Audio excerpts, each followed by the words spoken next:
you would like to support it, go to audibletrial.com/Sam Harris.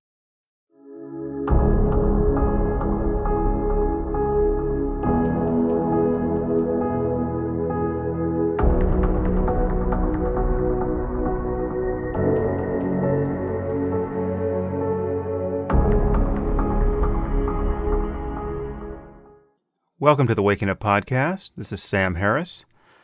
Okay, well, I'm now going to do what I said I wouldn't do and release the whole conversation I had with Omar Aziz. Now, I'd like to take a few minutes to explain why I've decided to do this and provide some context to the conversation itself. First, why have I changed my mind? As I said before, I didn't want to release this podcast because I thought it was a terrible conversation. Okay, and terrible in ways that were not actually interesting. I was attempting something with Omar that he wasn't up to, okay? And I failed repeatedly to get the conversation on track. So it was a failure on both our parts to have a productive conversation.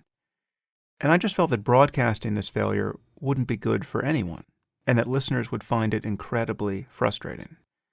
But I've received an extraordinary amount of pressure, both well-intentioned and not, to release this podcast in response to the cries of censorship I heard from Omar and Glenn Greenwald and a wide range of silly people.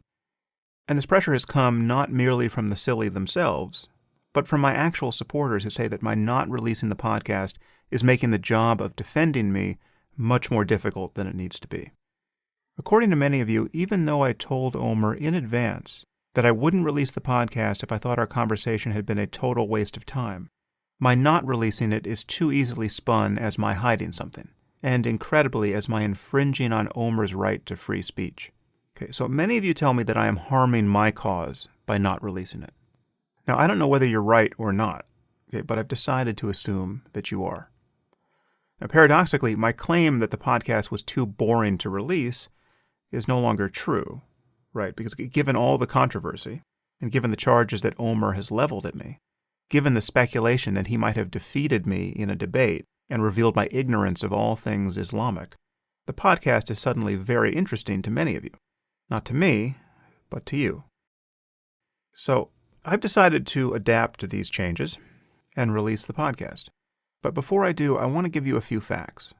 I was absolutely clear with Omar about the format of this conversation in advance, about my reasons for insisting upon it, and about the fact that I might ditch the whole podcast if we proved unable to have a productive conversation.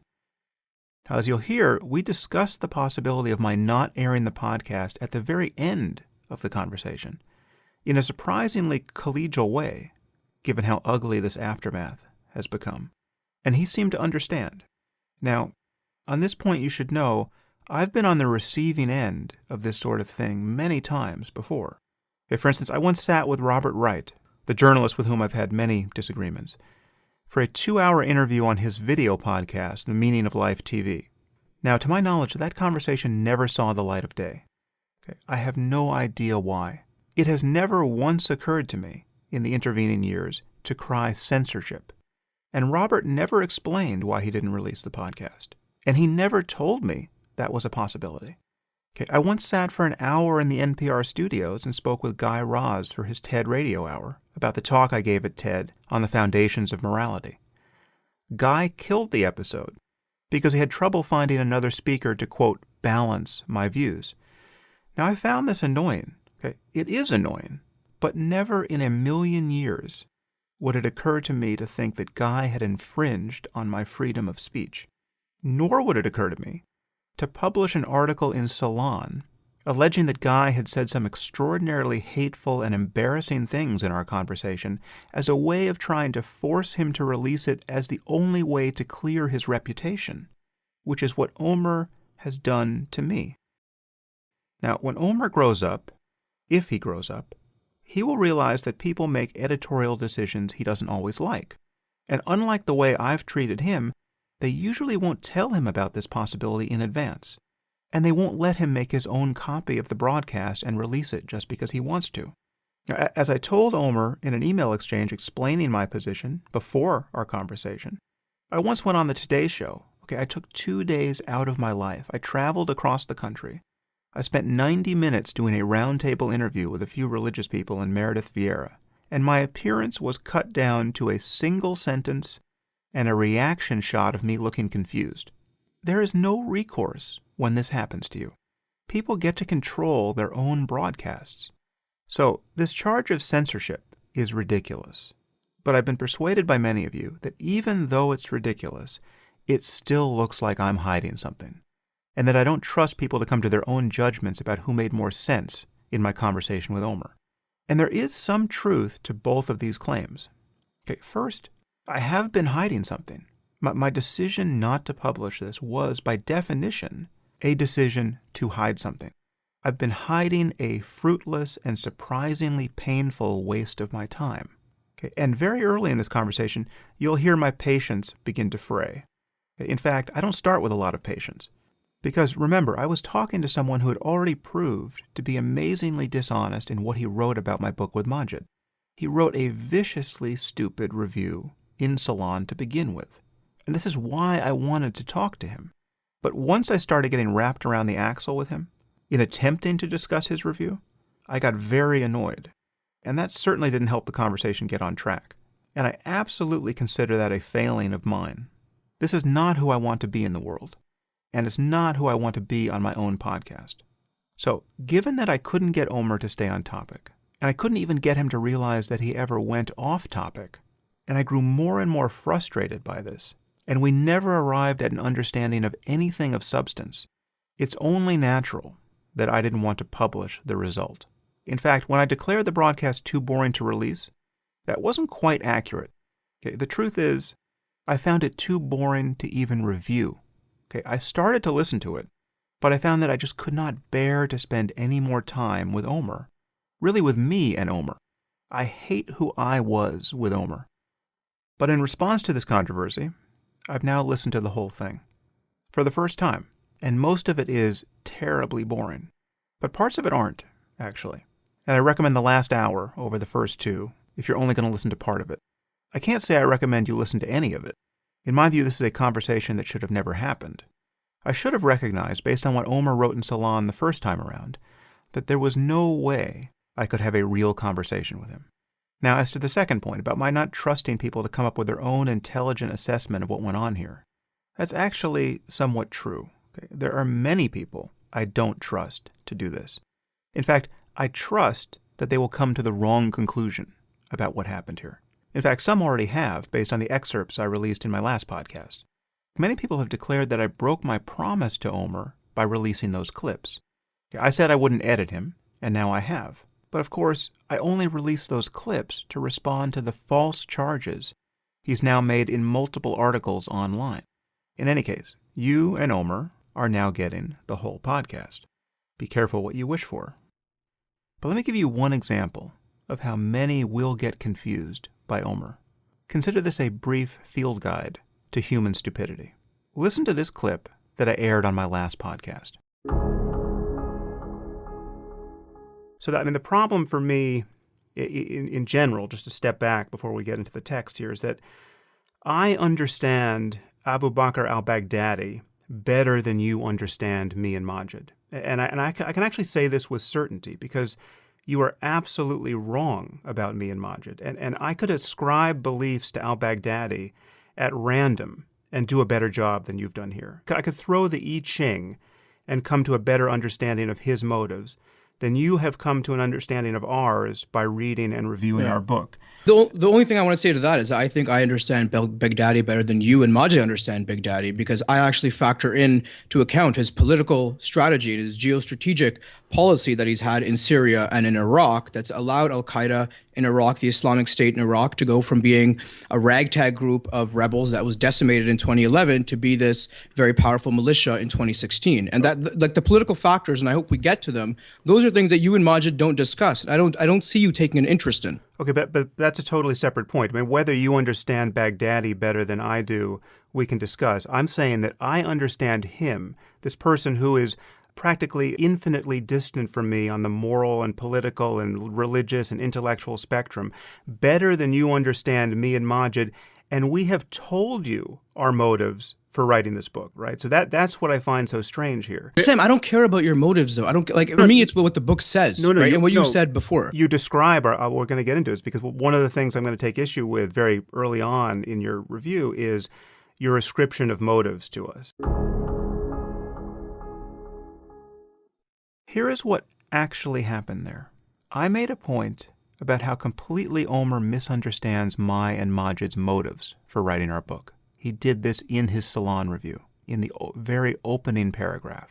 I sought to illustrate this by saying that I understand Abu Bakr al-Baghdadi better than he understands me and Majid. It may have seemed like a hyperbolic example, but it actually isn't. I'm claiming that is literally true.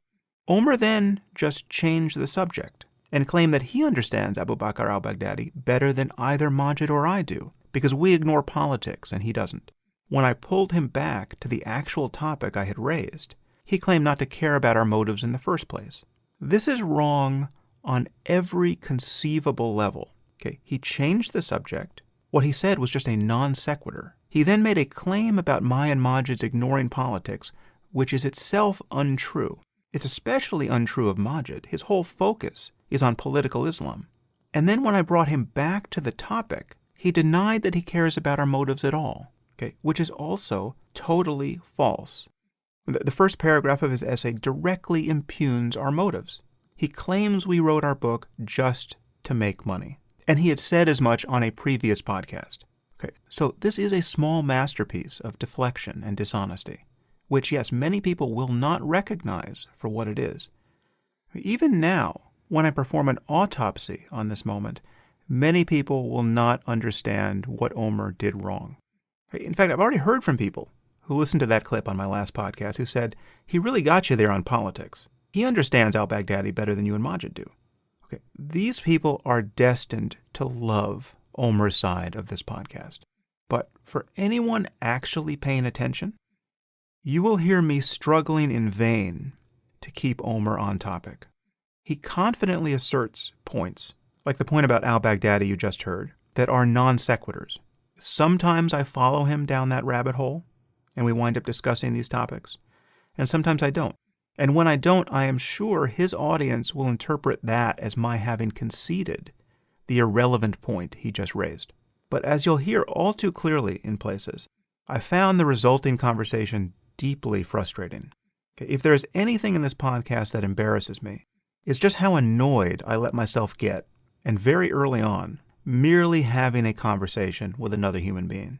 Okay, and not to demonize Omer, I think that most of this behavior on his part is probably unconscious. Most of the time he's going off point and being effectively evasive. I don't think he even knows what he's doing. He's very articulate, and he has these chunks of language on the hard drive he wants to download.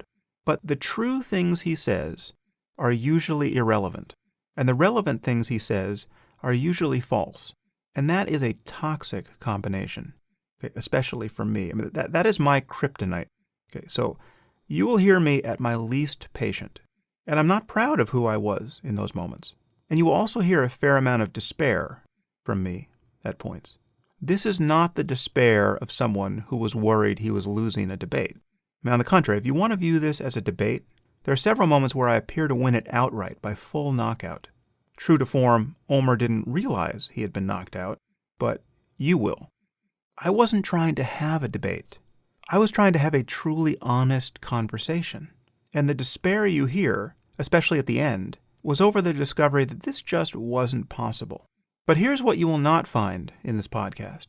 You will not find any of the things that Omer says you would find there.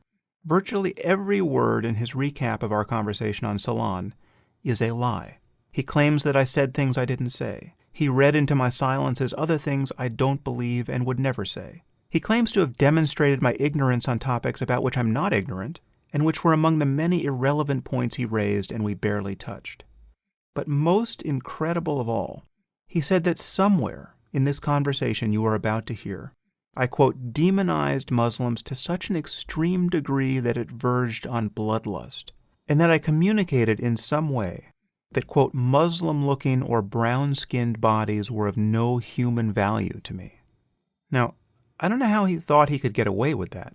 Okay, the man, and he is a man, He's not a teenager. He's a journalist in his 20s getting his law degree at one of the best law schools on earth. Okay, he's published in the New Republic and the New York Times. He's an adult, and he is attempting to destroy my reputation by alleging that I said things I didn't say in a conversation that was recorded.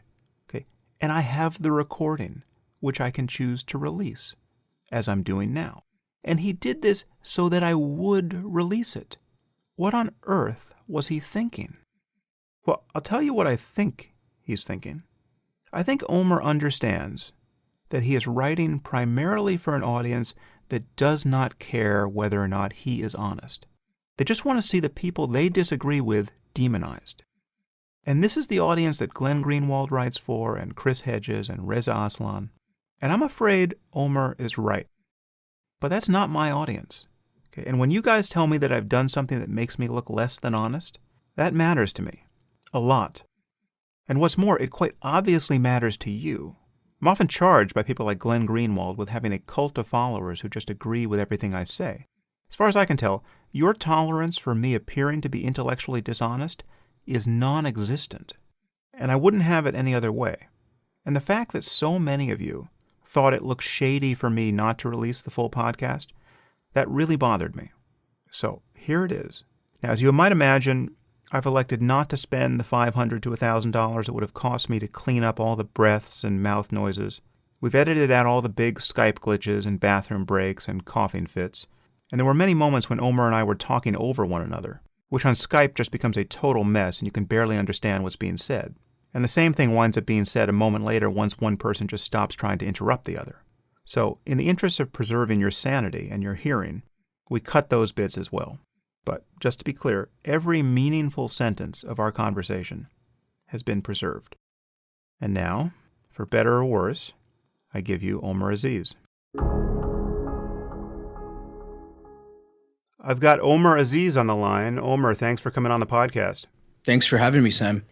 I expect this will be a difficult conversation. In fact, I'm pretty sure it's going to be difficult, but hopefully it will also be useful. But before we get into it, please tell our listeners a little about yourself and where you're from and what you're doing now. Sure. Well, first of all, thanks for having me on. I'm looking forward to exploring our areas of disagreement and potentially of agreement. So I'm a law student at Yale Law School. I focus on human rights and foreign policy. First and foremost, I consider myself a writer. I studied in England and France and Canada and now the US. Born to a Muslim family that originally came from Pakistan. And I'm interested in all of these issues around religion, around human rights, around foreign policy, and in exploring fundamentally the best way forward. So in a nutshell, that's what I'm about. You're getting your JD now at Yale, right? That's right. And so what did you do your undergraduate in, and where'd you do that?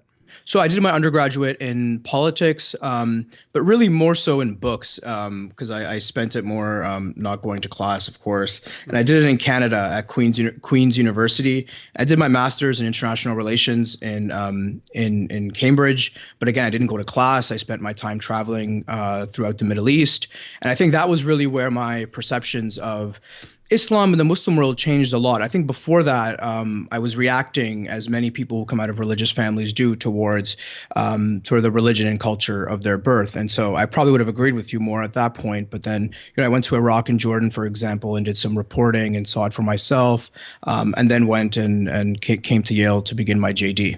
Are you a practicing Muslim? You were born into a Muslim family and have been identified as a Muslim all your life, or you say you came to your commitment to Islam later in life?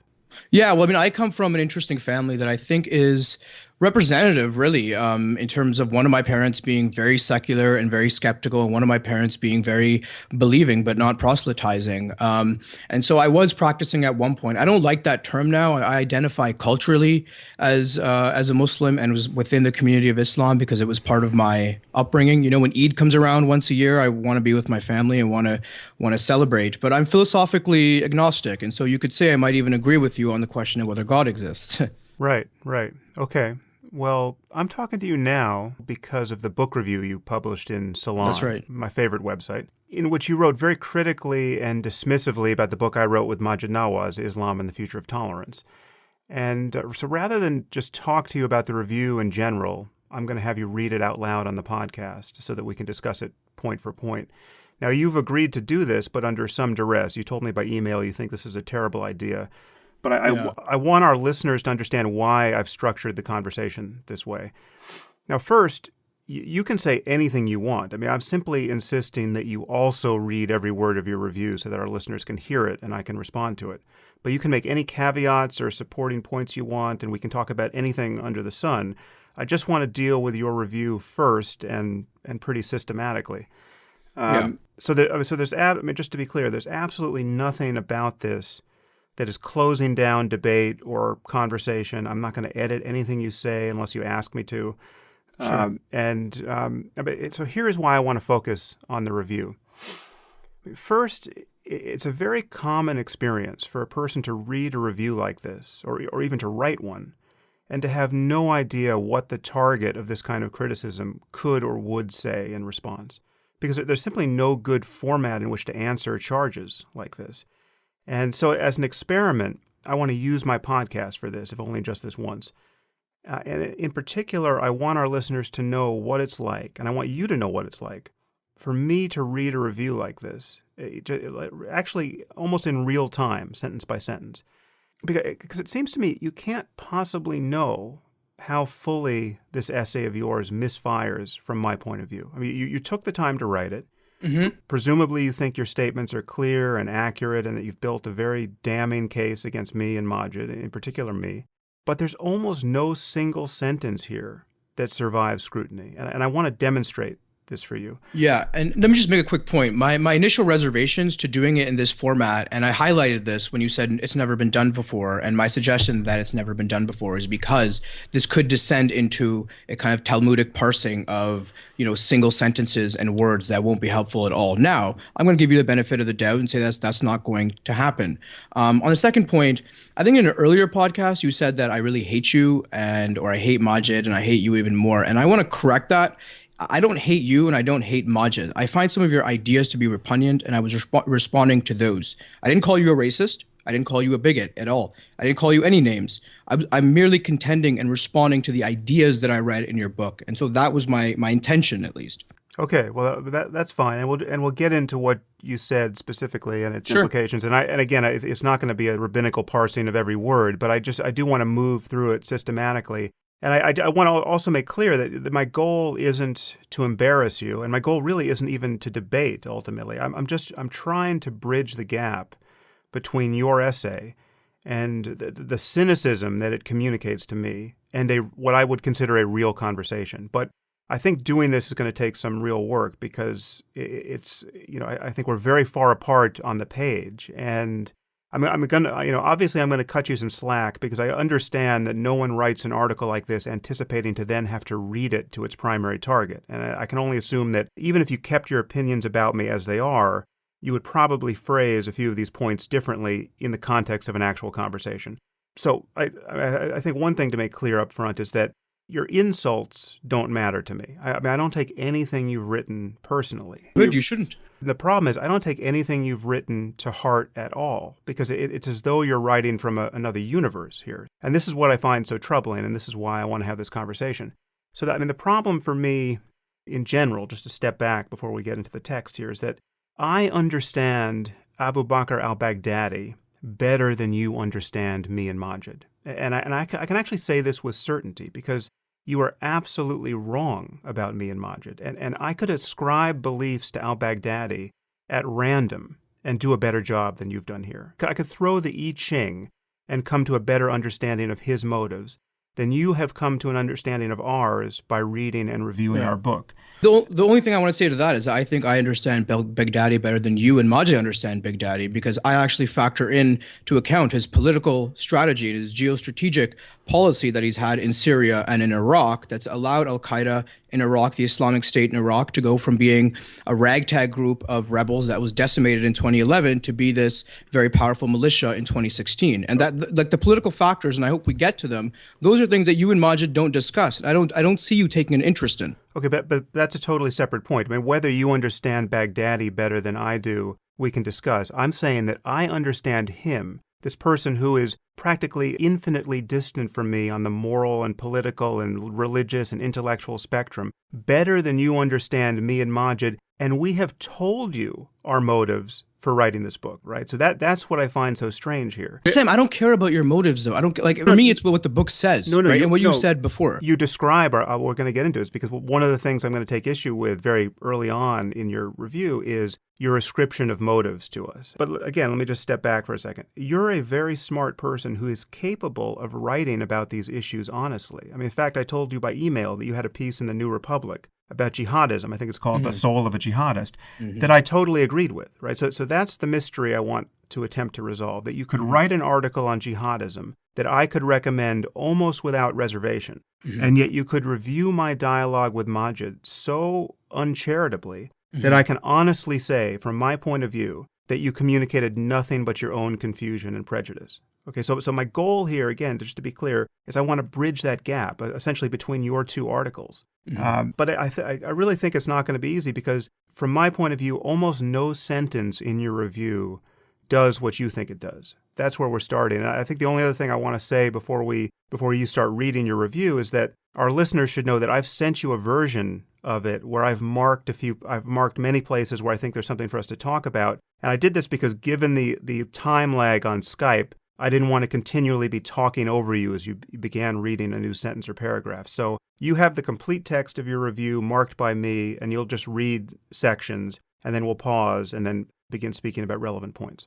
Yeah, sure. And I hope that, just to respond to your previous point about my New Republic piece, which I still stand by, of course, there's a difference between examining the assumptions, the beliefs, and the motivations of an isolated extremist and then extrapolating that and saying that that is either representative of an authentic or legitimate form of Islam. And my intention in writing this piece and in critiquing your views is that how do we actually get a reformation? How do we actually get cultural liberalism in the Middle East? And I propose that your solutions and Maajid's solutions, which focus on verses almost to the exclusion of politics, is the wrong way forward.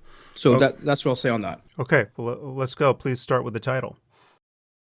Sure. So the title that the Salon editors put on this, and these are the only words in the entire piece that are not my own, is Sam Harris's Detestable Crusade. And I think that I also want to have my original title, which they changed, of course. It was originally called The Poverty of the Intellectuals, Sam Harris, Maajid Nawaz, and the Illusion of Tolerance. And look, I wouldn't use a phrase like Detestable Crusade, because to me, that's clickbait nonsense. And that's what all editors from time immemorial have done. And so you can rebut that, and we'd probably agree that that's not a helpful title. But okay. I stand by my own in saying that the ideas in here in this tract were very often impoverished. Yes. Okay. Well, that's very interesting. But so please just read the full title and the subtitle, and then we'll talk about it. Yeah, sure. Just give me here. So the full title was Sam Harris's Detestable Crusade: How his latest anti-Islam tract reveals the bankruptcy of his ideas. And the subtitle was Harris's haughty ignorance and chauvinism are on full display in his new book, A Dialogue with the Former Radical, by Omar Aziz. Right.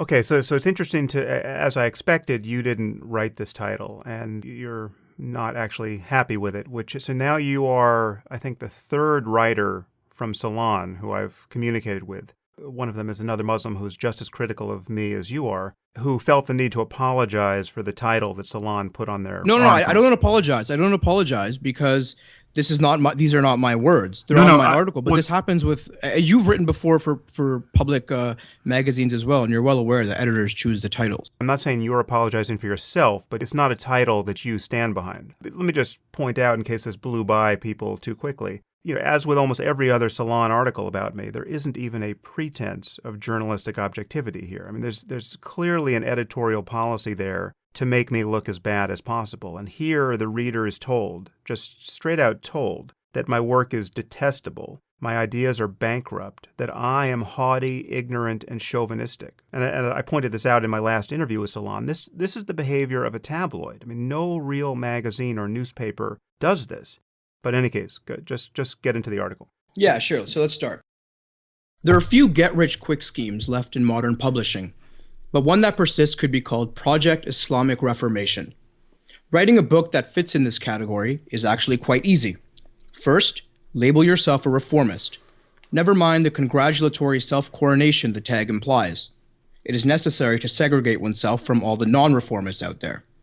Second, make your agenda clear at the outset by criticizing what is ailing Islam and Muslims. The Quran is a good place to start because Muslims, especially in the Middle East, surely treat their holy book more like a military instruction manual than anything else. Third, propose a few solutions. Lest you be accused of nuance, the more vague and generic these are, the better. Fourth, soak up the inevitable publicity that awaits, and with it, your hard-earned cash. Voila, Sam. Okay, so you actually believe that writing a short book like this about reforming Islam for Harvard University Press is an extremely lucrative thing to do? I mean, if you do, I need to educate you about the reality of publishing. And even I don't think it's lucrative. Even if it maybe were, it's lucrative. It's easy though. It's simple. No, it's intellectual fast food, Sam. You describe this as a get-rich-quick scheme, okay? And so even if this were a great way to make money, which it isn't, you actually think that money would be our primary motive in writing a book like this? I'm not sure what your primary motive is. I know that if I were to dish out a book about Islam and use the words Reformation and terrorist, I could get a book deal in about 5 seconds. In fact, I could write that kind of book in my sleep. It's not that difficult to do. To me, this is intellectual fast food. And frankly, I think you guys could have done better. I mean, it's a different point. I understand you don't like the book and you think we could have written a better book. You're ascribing motives to us here, right? This is the first paragraph of your piece. You describe this as a get-rich-quick scheme. Now, I'm talking about your understanding of what Maajid and I are up to. Now, I find your cynicism here fairly breathtaking. I mean, you think Maajid's career as a reformer, okay, as a former Islamist who spent years in an Egyptian prison and who now seeks to deprogram Islamists and jihadists, incurring massive security concerns as a result, and foregoing every other opportunity he might have, you actually think that this is a get-rich-quick scheme on his part? You think this is how he thinks he can make the most money? look, I tell you that there's been a litany of books that have been published very recently. They're not scholarly tracts that repeat the same slogans over and over again. They're short pamphlets. And yes, I mean, maybe it's not get rich quick, but it's get rich soon at least. You build a platform on it. You accumulate a mass following based on people who love the idea of telling Muslims that they should reform by cutting out verses of their holy book, which no other religion has been expected or demanded to do.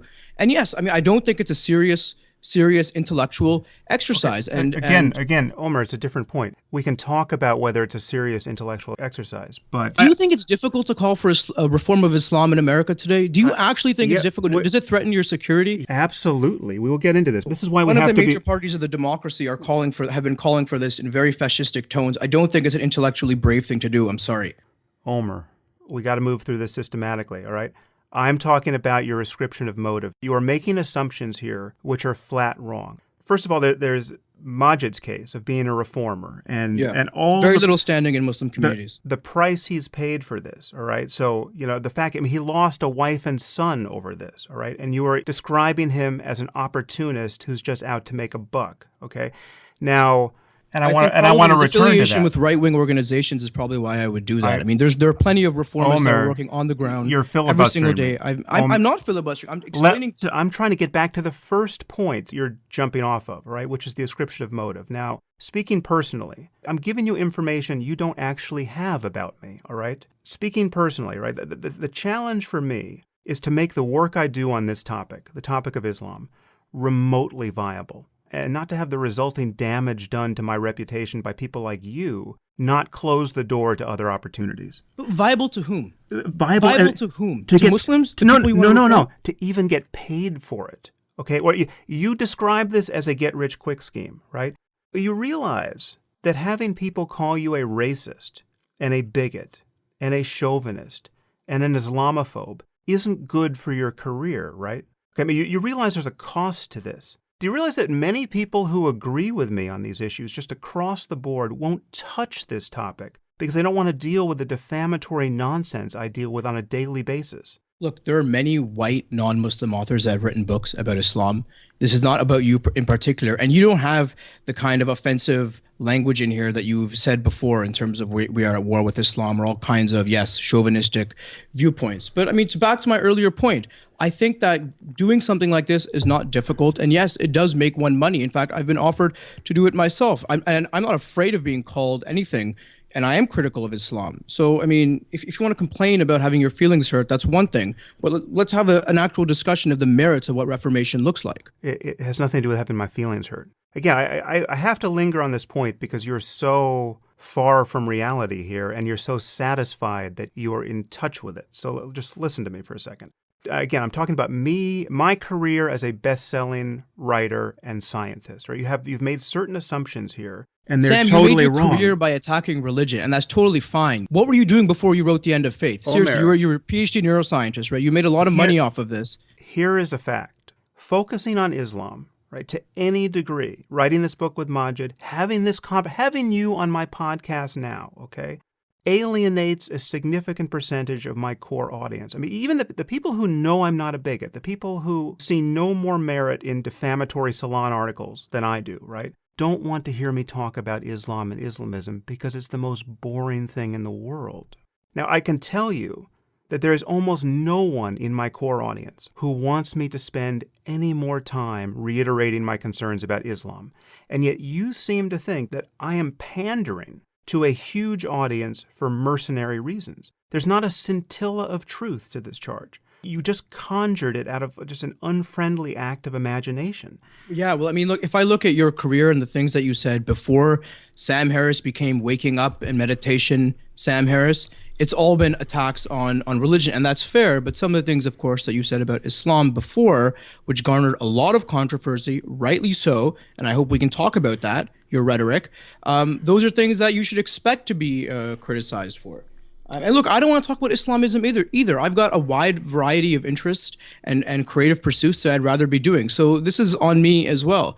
And if your listeners are going to be alienated by an opposing point of view, they're not going to be alienated by an opposing point of view. It's your assumption that Maajid and I mean, it's especially egregious with Maajid, but I'm focusing on my part for the moment. It's your assumption that I am pandering to an audience that is hungry to hear me reiterate the problems with Islam and that this is a lucrative thing to do. What sort of advance do you think Maajid and I got for this book? I mean, you've probably heard that best-selling authors get 6-figure or 7-figure advances for books. What do you think we got here?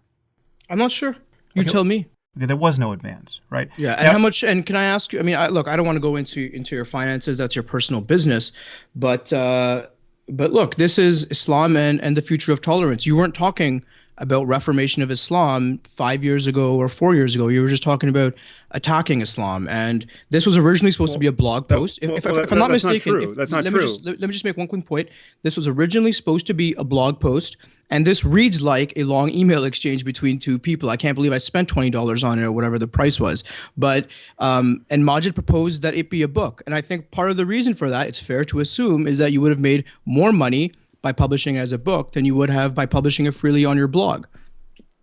People pay a premium to read something that should not be that should not have a premium price attached to it. This is my point here. Okay, well, no, that's not your point. Again, it's one of my points. You're not in touch with reality here. You're not in touch with the cost professionally, reputationally, for touching this issue. You think that there are windfall profits for anyone who wants to say something negative about Islam. I mean, that's just simply not the case. So let me just give you another example here. When Ben Affleck called my comments about Islam racist on Bill Maher's show last year, okay, I was trying to launch a book about meditation and the nature of consciousness and a rational approach to spirituality. And that's a book that I actually had been paid a fair amount to write, okay? And there was literally not a moment for the rest of my book tour where I could talk about my book. Okay, instead I had to deal with idiots who thought that Affleck made sense, right? And honestly, I've spent much of the last year doing that. Now, do you think, just consider this with fresh eyes for a moment, do you think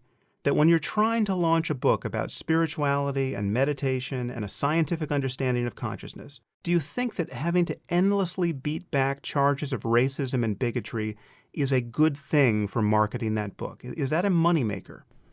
2 points. The first is that there is a huge audience in the United States for right-wing politics and right-wing views about Islam. This is not new, right? I'm sure that you are aware of this, and you encounter it all the time in the media. And half of American democracy, at least one of the two major parties, has been caught up in this.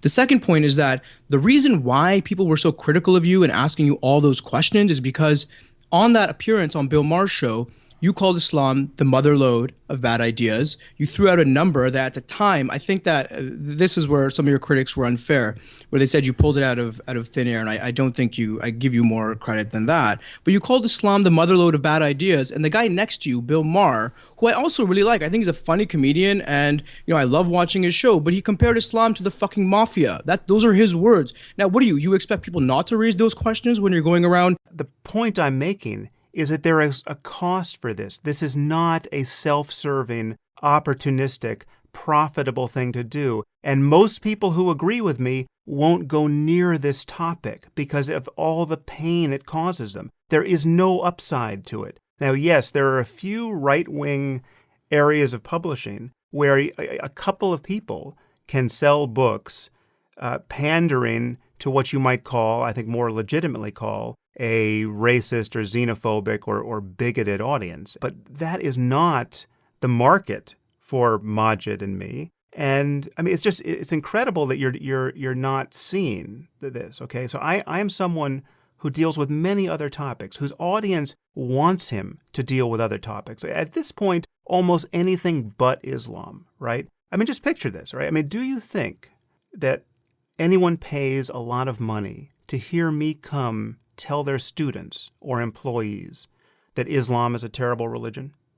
No, I mean, look, I'm not sure what your sources of income are and who pays you and who doesn't pay you, but I'm certain that if tomorrow or in sometime in 2016 you were to say expand the part of the End of Faith dedicated to Islam and write out the most withering critique of Islam that you could possibly write, I'm sure that would sell very, very well, especially in the United States, especially in Europe, where people are getting very antsy about Islam.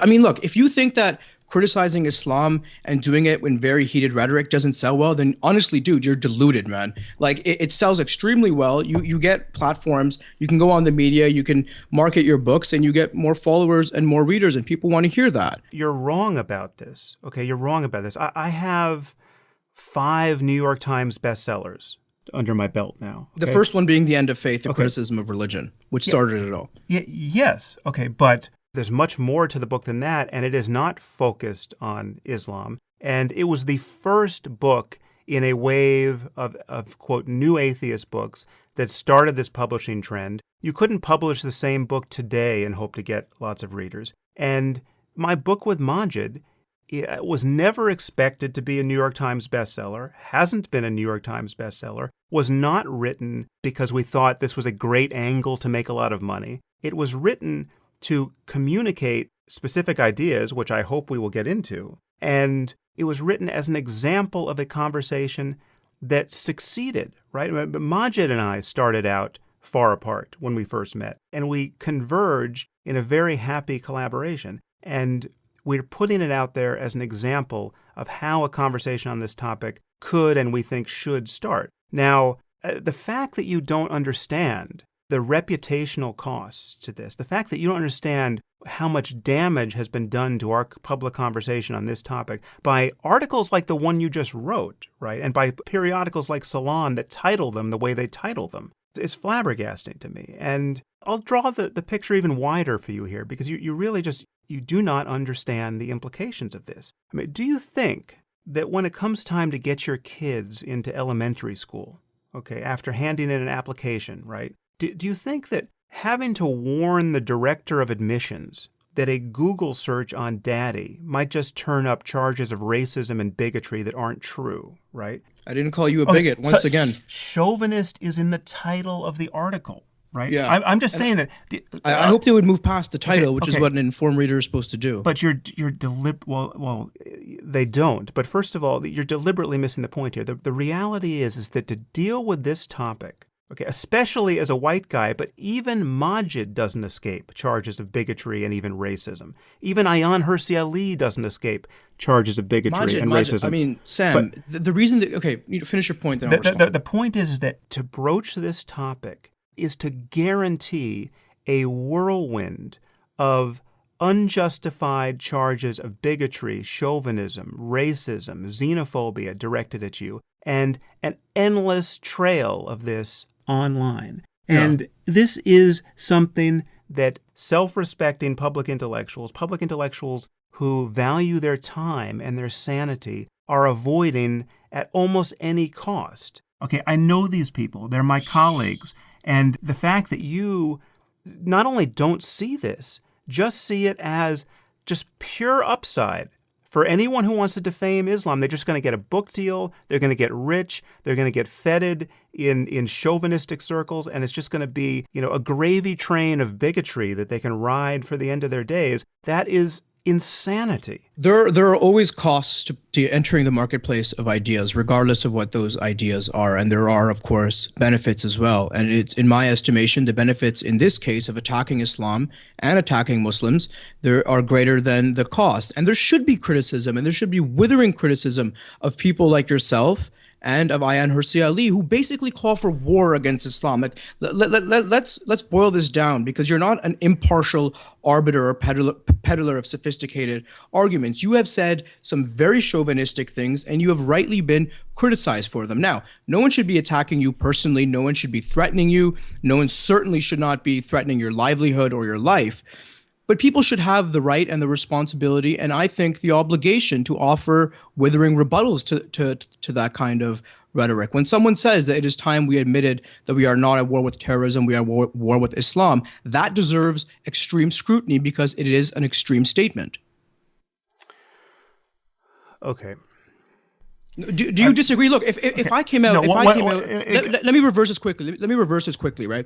I think Israel has a right to exist, and I think that its occupation in the West Bank is illegal, and ultimately there's going to be a two-state solution. Now, as a brown-skinned Muslim name person, I am aware that if I came out and said, we are at war with Judaism or with the Jewish people or with Zionism, what do you think the response would be? I just don't understand. I don't understand how you're missing this point. Okay, so we can talk about all of that. All right, I am still stuck on this get-rich-quick scheme, this attribution of motive, this picture you have of everything in the marketplace. How much money did you make off the book? How much money did you make off the book? I mean, since you claim that there's only costs associated with targeting Islam. Okay, what's interesting? Okay, so here's a nice question. How many Twitter followers have you gotten since? These are all things that accumulate on your platform. Nice question. So since we didn't get an advance for the book, right? Then it's all about royalties now. It should just be. I should be very concerned about book sales. How many times do you think I've checked with the publisher to see how many books we've sold? I don't know, Sam. I don't know. That's right. You don't know. Zero is the number you're looking for there. So you made $0 off of this. I'm sure we've sold some books. I have no idea how many we've sold. So this was a blog post that turned into a book. So you went from $0 to X. That's greater than zero, right? So you made money off of this. And look, to me, that's a secondary point, but you want to focus on it. No, the point is your attribution of a sinister, mercenary, opportunistic, cynical motive to something that is a pure effort to have a publicly valuable conversation. That is what I'm focusing on. I mean, Omer, honestly, your reluctance to concede this point, okay, your reluctance to concede that you actually had no information about publishing here or about our motives or about how much money we were going to make, that you were just saying something that sounded right to you, that you wanted to believe is true, but now actually when I give you information... You have just admitted that you made money off of this, number one. Number two, it was originally supposed to be a blog post. And number three, the new atheist books, The God Delusion, God is Not Great, End of Faith, of course, as you mentioned, would not be published today. They've already been published. But would you deny that Project Islamic Reformation, books on demanding reformation, are not in vogue now? That articles calling for reformation don't go viral every 2 days? Would you deny this, that there's a great market and a great readership and a great listenership these kinds of Yes. ideas? Yes. Yeah. Okay. So it's okay. lucrative. No. I would deny it. It is the least lucrative and most costly thing I could be doing, right? And I'm informing you about this. I don't expect you to know this, but what I'm saying is true. And your reluctance to step back at all from your get-rich-quick scheme claim says a lot about you, all right? I mean, this is, you're getting your JD at Yale, all right? I mean, what could you possibly hope to do as a lawyer if you're showing this little concern, not only for the truth, but for the perception of your commitment to the truth? I mean, Yeah. Well, I mean, look, my commitment to the truth is completely independent from and I think should not factor in financial profit of any kind. Right? I think it's a corrupting motive, number one, and number two, as an attorney and someone who is Jesus Christ, Omer, who is actually interested in reforming many communities and in inducing cultural liberalism, I want to work with these communities rather than, which is apparently what Majid wants to do. And here's something I'll tell you, that this book is going to influence and change precisely very few opinions in the Muslim world. Again, you're changing the subject, Omer. The truth I'm talking about here is, you made a claim about our motives that is demonstrably false. Okay, I've given you several reasons why you should... You just admitted that you've made money off of it. We have sold some books. But, yes, from a blog post. Originally, I thought we could do a blog post. It became such a substantial conversation, and it was taking so much of our time, and we wanted to do it right, and we wanted to spend more time doing it, that it justified the further effort to make it a book, right? So then we wrote a book together. And it was a great collaboration that many, many people have found valuable. We haven't even gotten into the substance of the book yet, because I'm trying to get you to concede that the information that you thought you had about our motives and about the reality of publishing and about the lack of security concerns that people like Majid and I have, right? All of that was delusional, okay? And I've given you several reasons to recognize that your charge is false. And I can assure... The fourth point... Listen to me, Omer. I can assure... I'm going to quote you my own words. What I exactly said was, soak up the inevitable publicity that awaits, and with it, your hard-earned cash. You have received plenty of publicity for this book, and you have already conceded that you have received cash for this book. So I'm not sure what your quibble is. Is it with the facts? No. You describe it as a get-rich-quick scheme. I've heard you on another podcast confidently describing it as a get-rich-quick scheme. You describe... There's a lot of money to be made. You already said there's a big market for it. No, I did not. It is the worst possible market for me, and it comes with massive costs. Security costs, it comes with reputational costs, it comes with the cost of having to try to take people's words out of your mouth, it comes with the cost of a conversation like this that many people could find excruciatingly boring. I mean, this is all bad news from my point of view, and yet I do it because I think it's an important topic to raise. And the reason why I'm having this conversation is not just to deal with the topic of Islam and Islamism and our disagreements here, but I'm trying to have hard conversations like this because I find the inability of people to get through hard conversations and to converge, right? The inability of people to have their minds changed in real time. The inability for people to admit that they were wrong in real time, that, I think, is actually the biggest social problem we have. It's much bigger than the problem of Islam or religion. Racism is the biggest social problem we have, but maybe this is a close second. I would seriously disagree with you there. But the point is that two people have to be able to disagree and find some way of talking about that disagreement in a way that's productive. And even on this point, right, where I have all the information, right, where I know about the economics of publishing, where I know what I get paid and when I get paid and when I don't, when I know about the reputational costs and the security costs, and you know none of these things, you still won't back off an inch. Look, I've seen the books that have come out according to what I call Project Islamic Reformation, both yours and Majid's, as well as Ayaan Hirsi Ali's.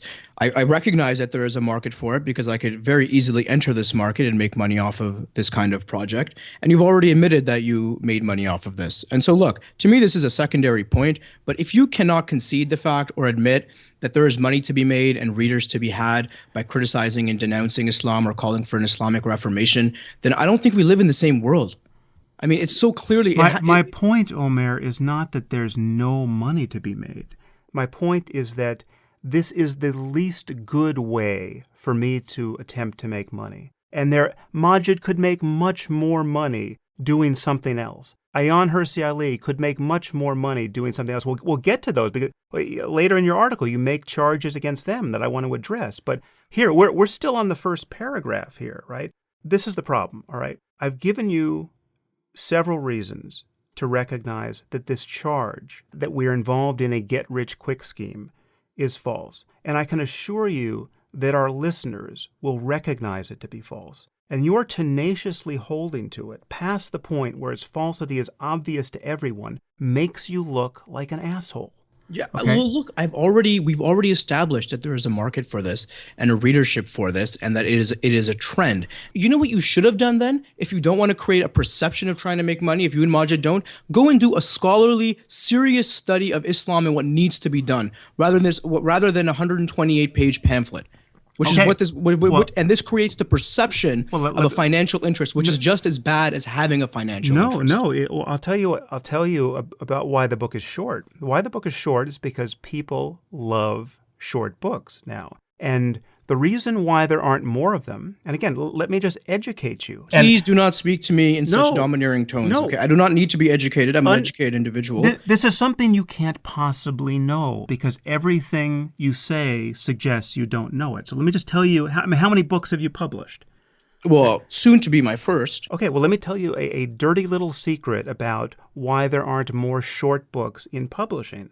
Okay, there are not more short books in publishing because publishers can't figure out how to make a lot of money publishing short books. But they want to publish a 300 or 400 page book and charge you $30 for it. This is the way the costs scale in publishing. And if you publish the 100-page version of a book that really doesn't have to be any longer because it's a very short argument and you would just be padding it to make it longer, and it's actually what people want to read because they can read it in a single sitting and they don't have to decide whether or not they can sacrifice that much time to the book. They can just sit down and read it. Publishing has not solved the problem of how to publish those books. And contrary to what you assume, this is a money-losing move from a publishing point of view. To publish a short book and sell it for $17 or $18 is much worse from a publishing point of view than selling a big $30 book. And that's why more people don't do it. And when Maajid and I write a short book because we think it should be a short book that we want people to absorb in a single sitting,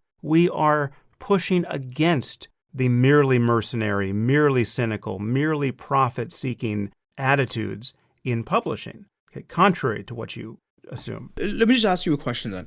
Do you think that, writing a book about Islam, which encompasses a quarter of the world's population, as you know, and over 1 billion people, as you also know, and the subjects of tolerance in the future, do you not think that merits a deeper and longer study?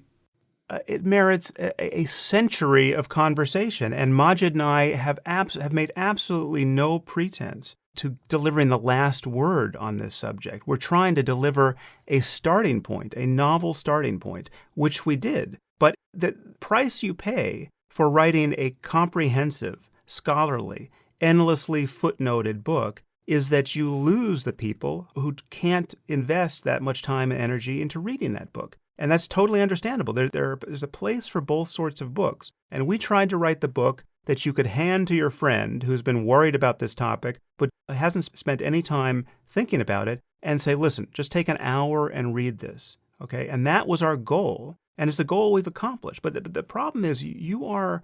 That's not the people you should be addressing, are they? Okay. You want to address Muslims. Again, not the person who doesn't know anything about Islam. It's a separate topic. All right, it's the same thing. We're talking about who's going to read your book and what's the project that you want to accomplish, which is reform. All I've been talking about thus far is you're ascribing motives to us that are completely false. And you conceded all the factual points about the market existing, about you making money off of it. Points. This is a stupid little trick that you have to stop using because it makes you look terrible, all right? To falsely summarize what someone has conceded is not only annoying, it is effective only with stupid audiences, right? It's going to get you fucking nowhere. So just listen to me. I didn't concede that Sam, point. don't speak to me in those tones. You're becoming an incredibly frustrating person to talk to, and because you're endlessly wandering off the point. and you're pretending to be a mind reader. I mean, everyone on the left these days is pretending to be a mind reader, so you're in good company. But on the right as well, on the right as well, who think Muslims are bloodlusting, violent jihadists, all of them. Well, no, even the worst people on the right with whom I have no connection aren't saying that, but I'm certainly not saying that. No one is saying they're all jihadists, and no one is saying they're all bloodlusting. It's just, well, I mean, you did say the Muslim world is utterly deranged by its religious tribalism, so that gets very close to it. If you want to read all of that in context, then we can talk about what I actually said. Again, religious ecstasy, sectarian hatred, and a triumphalist expectation of world conquest in a way other religions do not. Is that Islam or is that ISIS, or are they the same thing? Again, you're changing the subject. I hope to get into those subjects. I can only aspire to get into those subjects with you. But you're digging in here. This should be the easiest point we discuss, right? The point where you really have no information and I have all the information, right, in terms of what it's like to publish on this topic. But you have dug in so deeply here. A simple question for you, Sam. Is there money to be made or is there not in publishing a criticism of Islam? If you sell a single copy of your book on macrame, there is technically money to be made selling one book on macrame.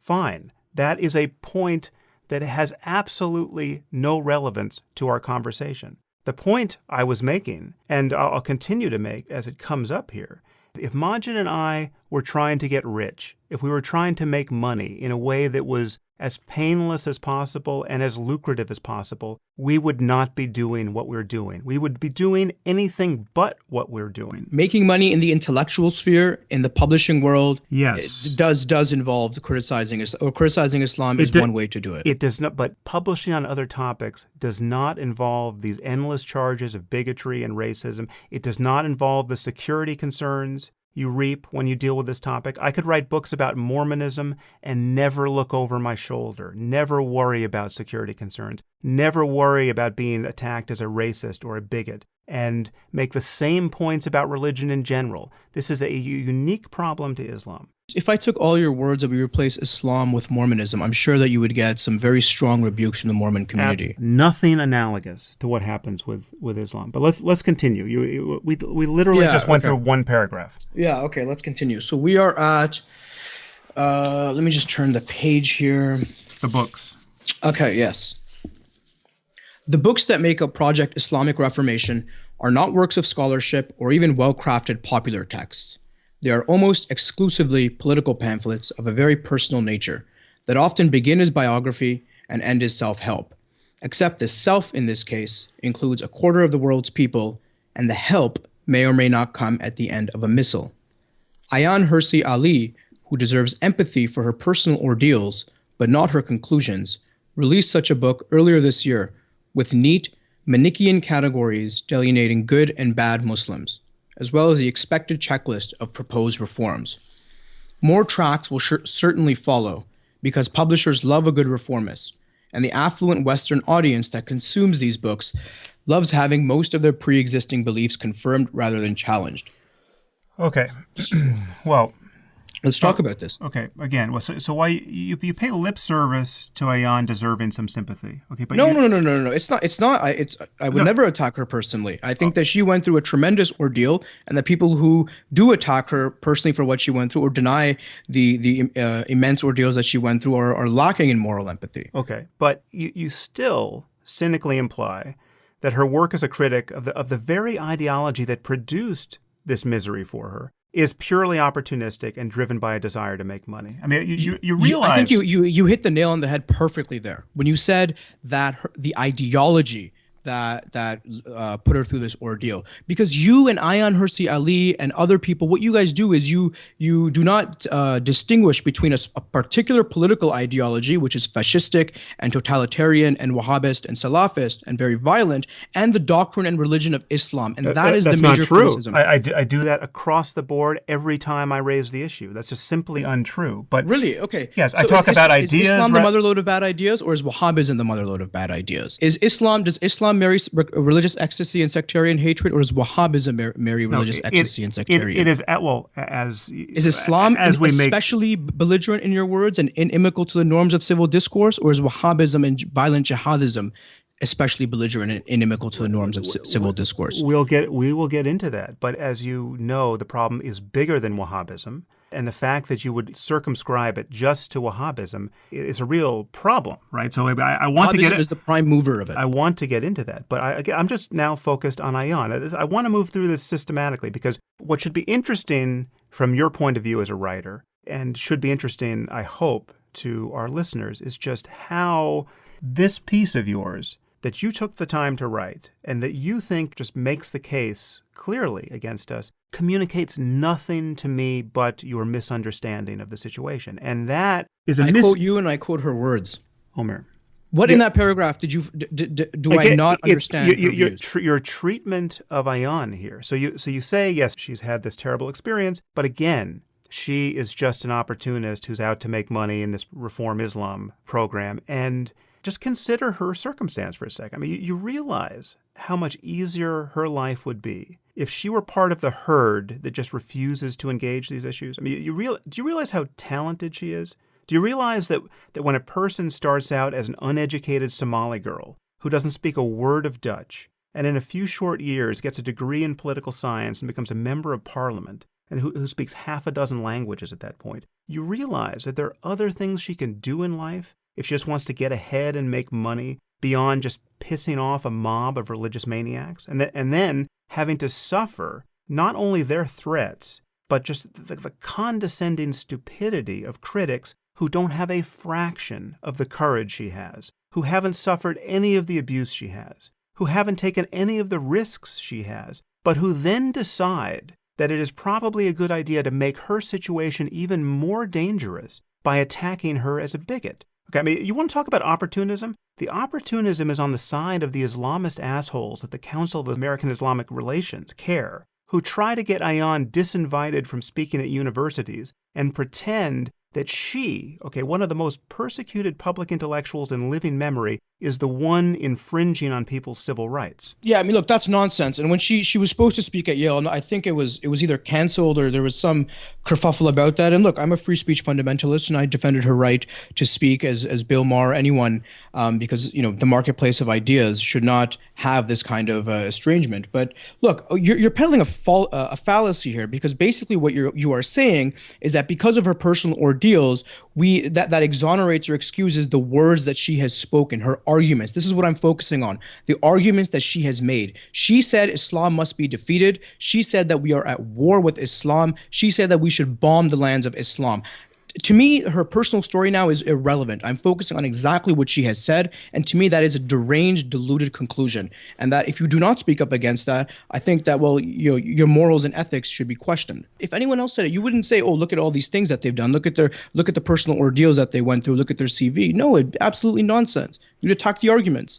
People are not attacking her arguments. First of all, you just conceded that the work of an organization like CAIR that tries to get her deplatformed, right, that goes after her rather than going after the theocrats who are hunting her. I'm not a representative of CAIR, Mr. Harris. No, I understand. I'm a writer. And why go after Ayaan and not go after the core problem here, which, I mean, you limit it to Wahhabism, but why not go after... I have gone after Wahhabism, actually. Okay.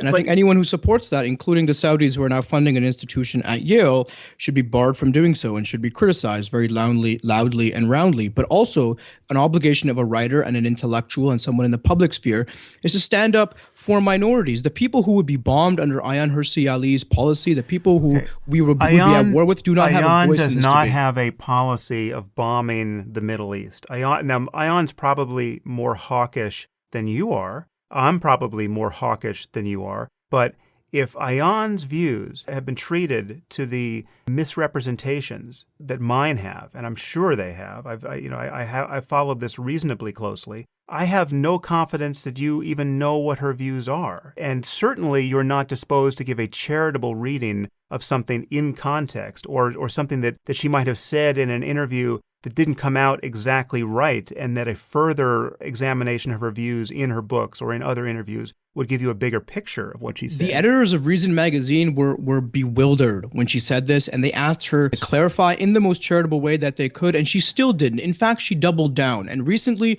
she's called for Benjamin Netanyahu to win the Nobel Peace Prize. I hope that's a position you disagree with. She's a great supporter of Sisi, who has launched a war not only on Islamists, remember, but on atheists as well, and killed more people than Morsi did, probably more than Mubarak has. And so this is a support. She's supporting right-wing dictators in one case, a right-wing, extreme right-wing chauvinistic politician in another case, and then calling for wars with Islam. I mean, at this point, the personal ordeal and her immense tragedy is irrelevant to me. As much as I empathize with it, I'm focusing on her arguments, and you should too, instead of defending and giving her cover if you're a serious intellectual. Listen, I do focus on all of these specific claims, and all of them are incredibly complex to get into. And No. Let's get them. Well, we will get into them. But the fact that we can't even get through the simplest of all possible disagreements, where information is very clear to put forward, right, doesn't give me much hope that we can deal with deeper issues here. Take, for instance, your claim here, and this, again, this is why I want to move through your review systematically. You have this line about Manichaean categories, right, delineating good and bad Muslims, okay? What are you saying here? I mean, are you doubting whether there are good and bad Muslims or tolerant and intolerant strands of Islam? I don't think you can be, right? So No. What I'm saying is that someone from the outside putting Muslims into a category of Mecca and Medina Muslims is ultimately unhelpful and counterproductive. It's not going to reach anyone. The people you want to convince are not going to listen to you. And in general, I think it's a Stalinist technique when people from the outside begin categorizing. She's not from the outside. She's from the inside. Ex-Muslim. She's an ex-Muslim, right? Okay. She has lived in the Muslim world as a Muslim, was driven out of the Muslim world by violent theocrats, and lives every minute of her life under the shadow of their threats. She is in the Muslim world arguably more than you are. She's right? certainly not perceived to be, and she's not perceived to be an honest interlocutor because of her very militaristic views. Okay, but that says a lot. Forget her militaristic views. She's not. No, they're central. They're not. They're not central to why she's not perceived as an honest interlocutor. She's not perceived as an honest interlocutor because she's an apostate. People are not trying to kill her because of her militaristic views. People are trying to kill her before she had any views because she was an apostate, right? Everything is backwards for you. Yeah, certain fascist groups, Islamic fascist groups. It's not just certain fascist groups. Are after her. The level of support for the killing of apostates in the Muslim world, as you undoubtedly know, is shockingly high, and it's not limited to Wahhabism. Okay, way too high. And look, people are. Do you want to talk about apostasy now, or you want to talk about it later? It'll come up later. But you can't just say way too high, way too high. You just tried to limit the problem to Wahhabism. You just tried to paint Ayaan as being someone who has been marginalized for her hawkish views, right, which you still have not characterized accurately. I quoted you her words directly. That Reason interview is a famous instance of someone misspeaking, not giving a full context for her views. Look, how do I respond to something like that? If you say something chauvinistic and militaristic, you misspeak. It's an unfalsifiable. It is impossible. Position. No, it is falsifiable because she will not hide her views when you talk to her at length, right? She has written about these things. She's been interviewed again. I've interviewed her, trying to put her comments in context. You could throw back at her what she said about Anders Breivik, right? That has been distorted and spun and used as a way of lying about her actual beliefs. This has been done to me endlessly. The Islam is the motherlode of bad ideas statement on Bill Maher's show. I have already said I misspoke there. I should have said it was a motherlode of bad ideas. And I can talk to you for an hour about why I think I should have said that. But there are still people who want to hold me to it is the motherlode of bad ideas, as though there is no other source of bad ideas on earth, right? You either want to understand where someone is coming from or you don't. And no, it's not that. It's that you should hold people accountable for their words. Yet you don't hold them accountable for their misstatements that they then clarify. How is it a mistake? She this entire interview, which I hope your readers and listeners read from 2007 in Reason magazine, she says that Islam must be defeated. Do you mean radical Islam? And she says, no, Islam period. Yes, I've said this. That's clear statement. I have It said doesn't the require same textual things. hermeneutical interpretation here. It's very clear. No, it does, because what is Islam? What does it mean to say Islam has to be defeated? Islam is a set of ideas. She's not calling for genocide there. She's calling for defeating the ideas. I think Islam is a dangerous religion. I have made no secret of that. I have said things just like that. Islam has to be defeated. I'll say it now. Islam has to be defeated. Okay? Why? How is it that that kind of statement should not be perceived as I think all religion has to be defeated. All right? I'm an atheist. Okay, but an idea is not merely defeated. You're talking about the people who believe in this idea. I have written an article titled "Science Must Destroy Religion." Okay, so these are ideas that we can talk about. And it never will. I mean, on that point, it never will. Listen, the problem here is an unwillingness on your part to enter an open-ended conversation about ideas, about what your partner, your opponent in this case, thinks, that is proceeding on the basis of a modicum of charity, where you actually want to understand what the other person's view is. No, because look, the game is rigged. There's a double standard here. If someone criticizes you or Ayan, that we're attacking your motives or we're being uncharitable. But if you say militaristic, chauvinistic things, absolutely then you're misspeaking. Not. No. She misspoke. You misspoke. It's the same thing over and over again. I rarely misspeak, okay? I occasionally misspeak, but I rarely do. And I rarely, obviously, miswrite. But I am increasingly on my guard through cruel experience, I've been taught this, against people who are only pretending to want to have a conversation on this topic and are just trying to defame another person. Now, Ayan, you are talking about her as though she would execute a nuclear first strike on the Muslim world, right? Well, that's your position, right? That is a position that has been ascribed to me by utterly dishonest people. Right now, I hope you were joking. No, I mean, there were certain preconditions that, of course, that you gave. You didn't say, please correct me if I'm wrong, that we should have a nuclear first strike against any country. But if an Islamist regime came to power and had nuclear weapons, that's a possibility you would entertain. Is that a clear understanding of your view? Well, certainly not the way it's situated in your brain. It's not.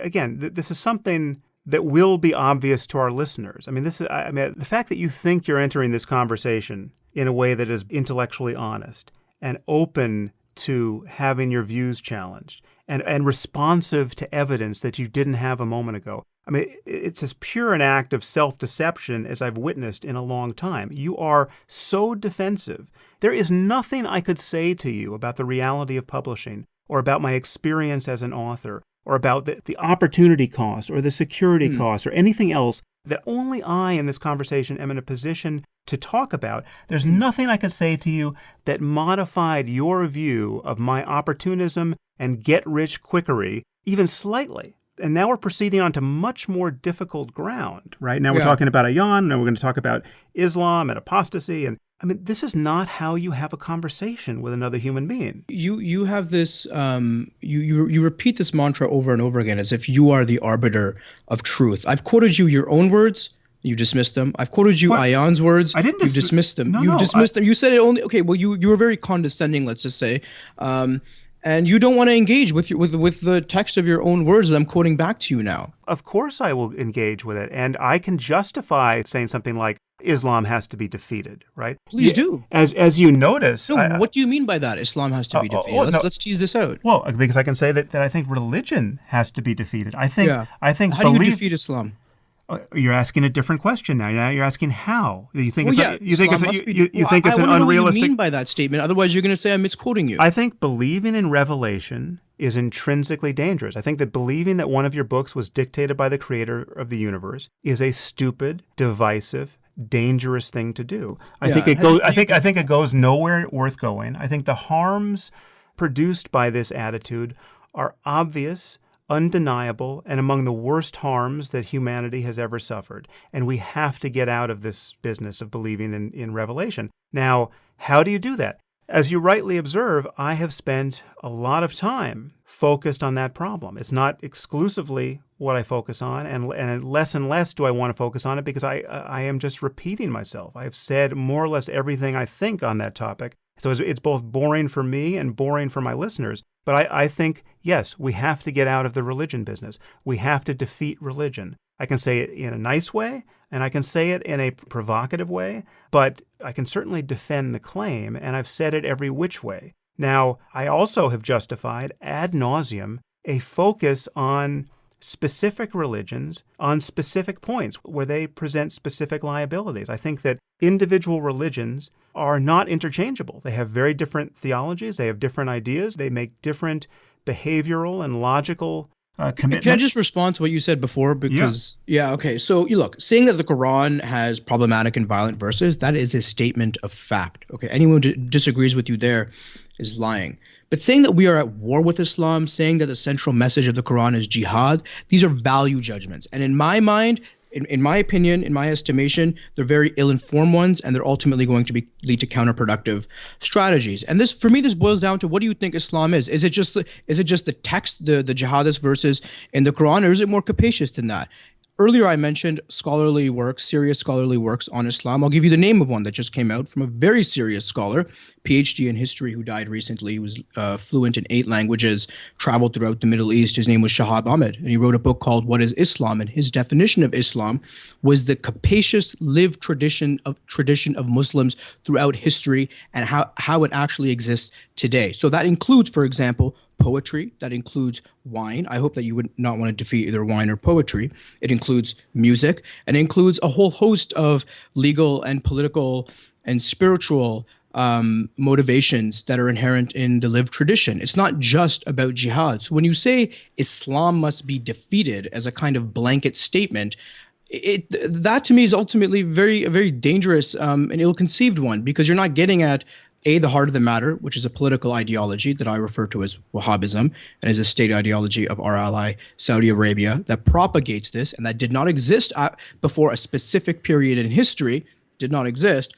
And number 2, I think you denigrate or deny or reduce the actual tradition that people live in to this kind of slogan of jihad that the extremists are parroting.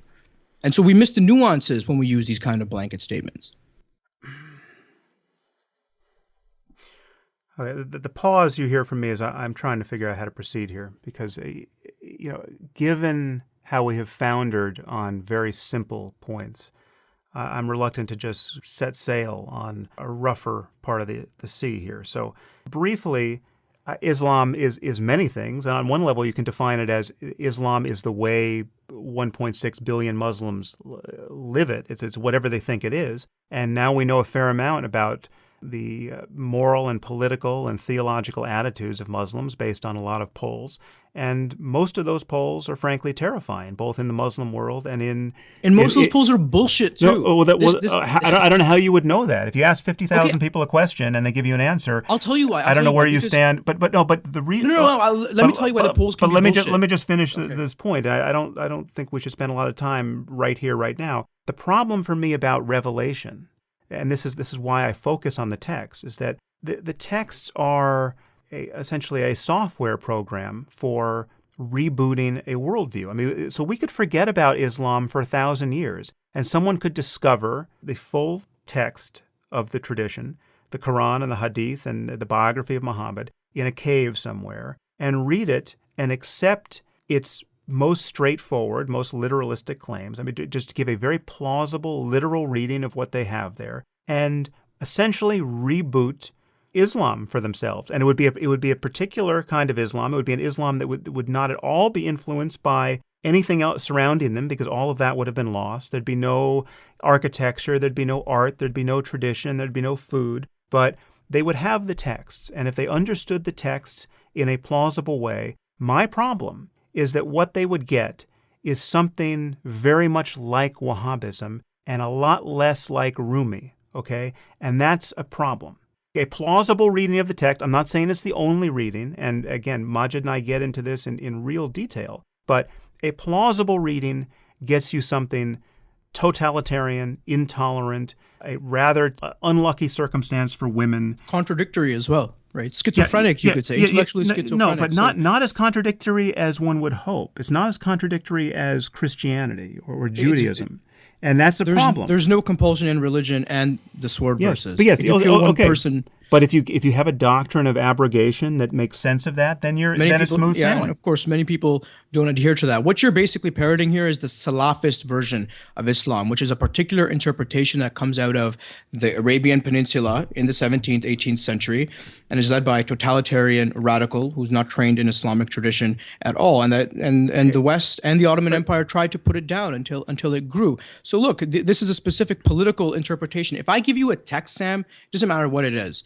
If I give you a text and I tell you you can interpret this however you want, you're going to interpret it according to your political ideology. Okay. No. But there are more and less plausible interpretations of any text, and what is problematic. And who says that the 99% of the Muslims who interpret it and live peacefully is less? It's is not less plausible? because it is not 99% who have peaceful attitudes that are commensurate with the values of a open civil society. That's simply untrue. How many people are in ISIS? 20,000 maybe? 99% of Muslims are supportive of Ayyan's right to apostatize. 99% of Muslims are supportive of the rights of cartoonists to cartoon anything they want about Islam. Are you telling me you believe that?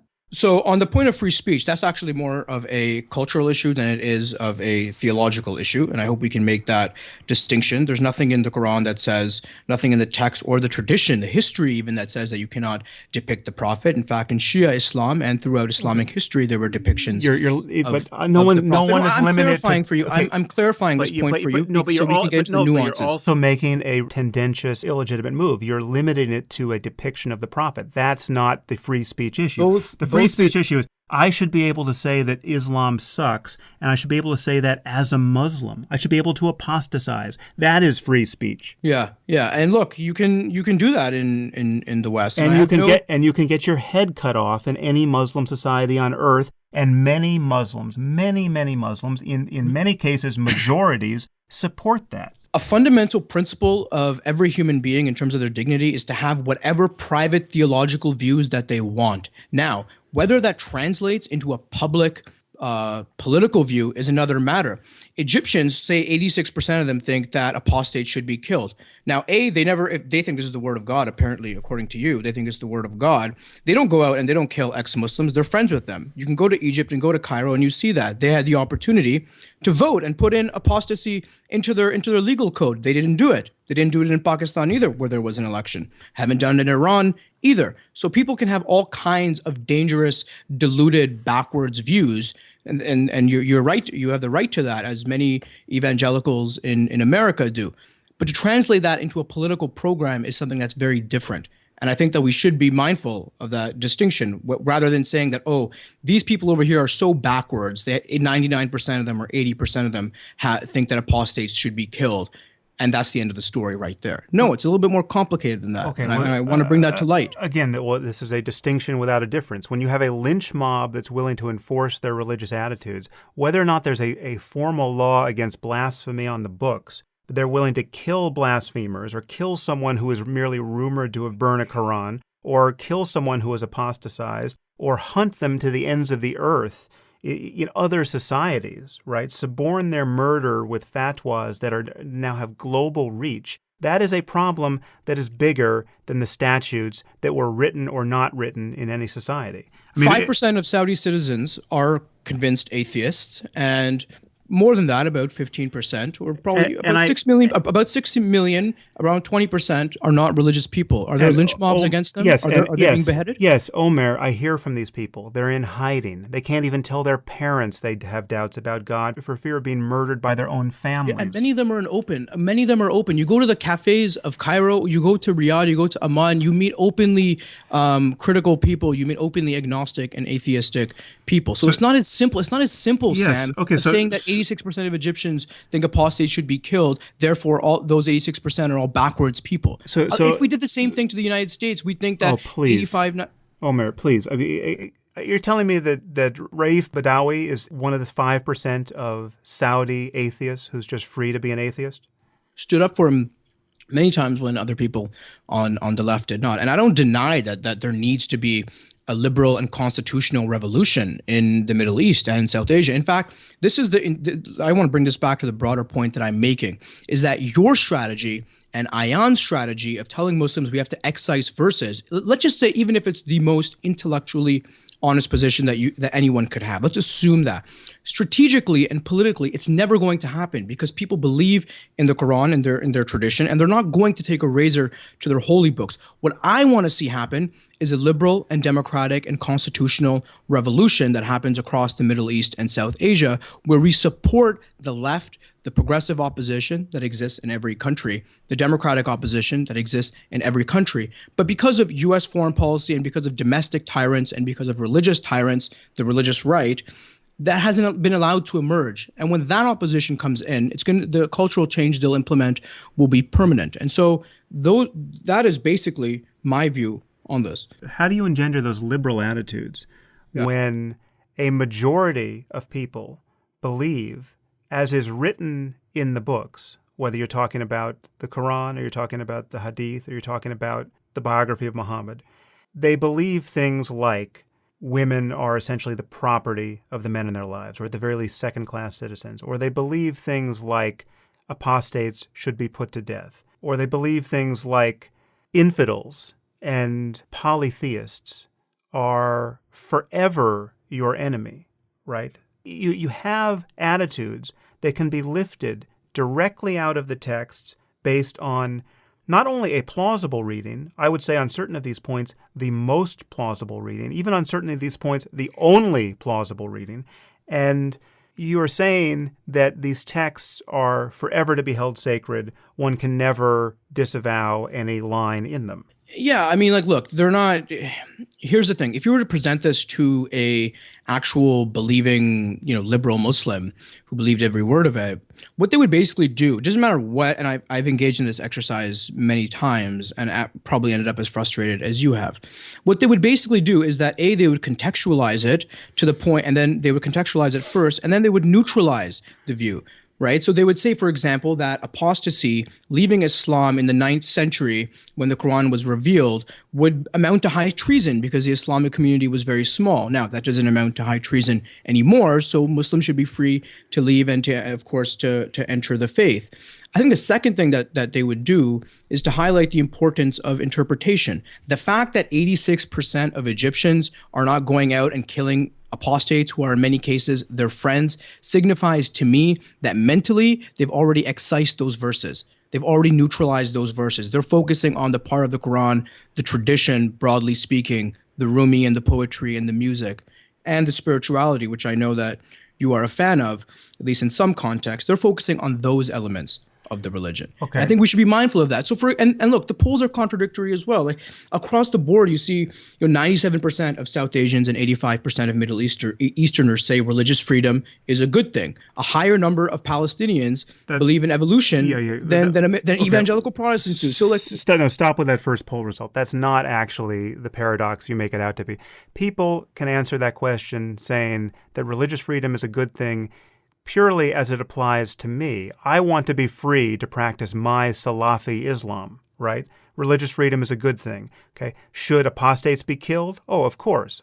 We have to kill them, right? There is no paradox there if you understand religious freedom to be your own religious freedom. So let's break this down logically. So like these Salafis, who I hope you appreciate are not the majority in these countries. So these Salafis believe that the Quran is the literal interpretation of God. Their reading of the Quran is the most plausible. They think that if they do not implement God's will, that they will be sinners. So why don't they go and do it?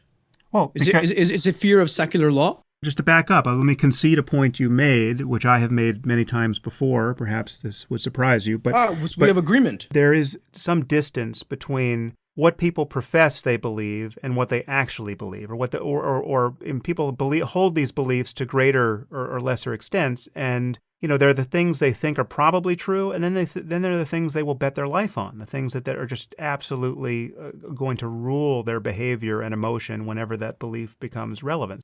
So to have 86% of Egyptians say that apostates should be killed, that doesn't tell you that 86% of Egyptians would kill Ayan with their own hands, right? But nor would they vote for someone who had that as their platform. Okay, so yes. Which is the important part. But what percentage would? What percentage would vote? Well, I don't know. In the Egyptian elections, 48%, 49% voted for voted for the Liberal. And the party, Mohamed Morsi's party, the Freedom and Justice Party, had 50 years of political organization and development, and they still could only muster 53%.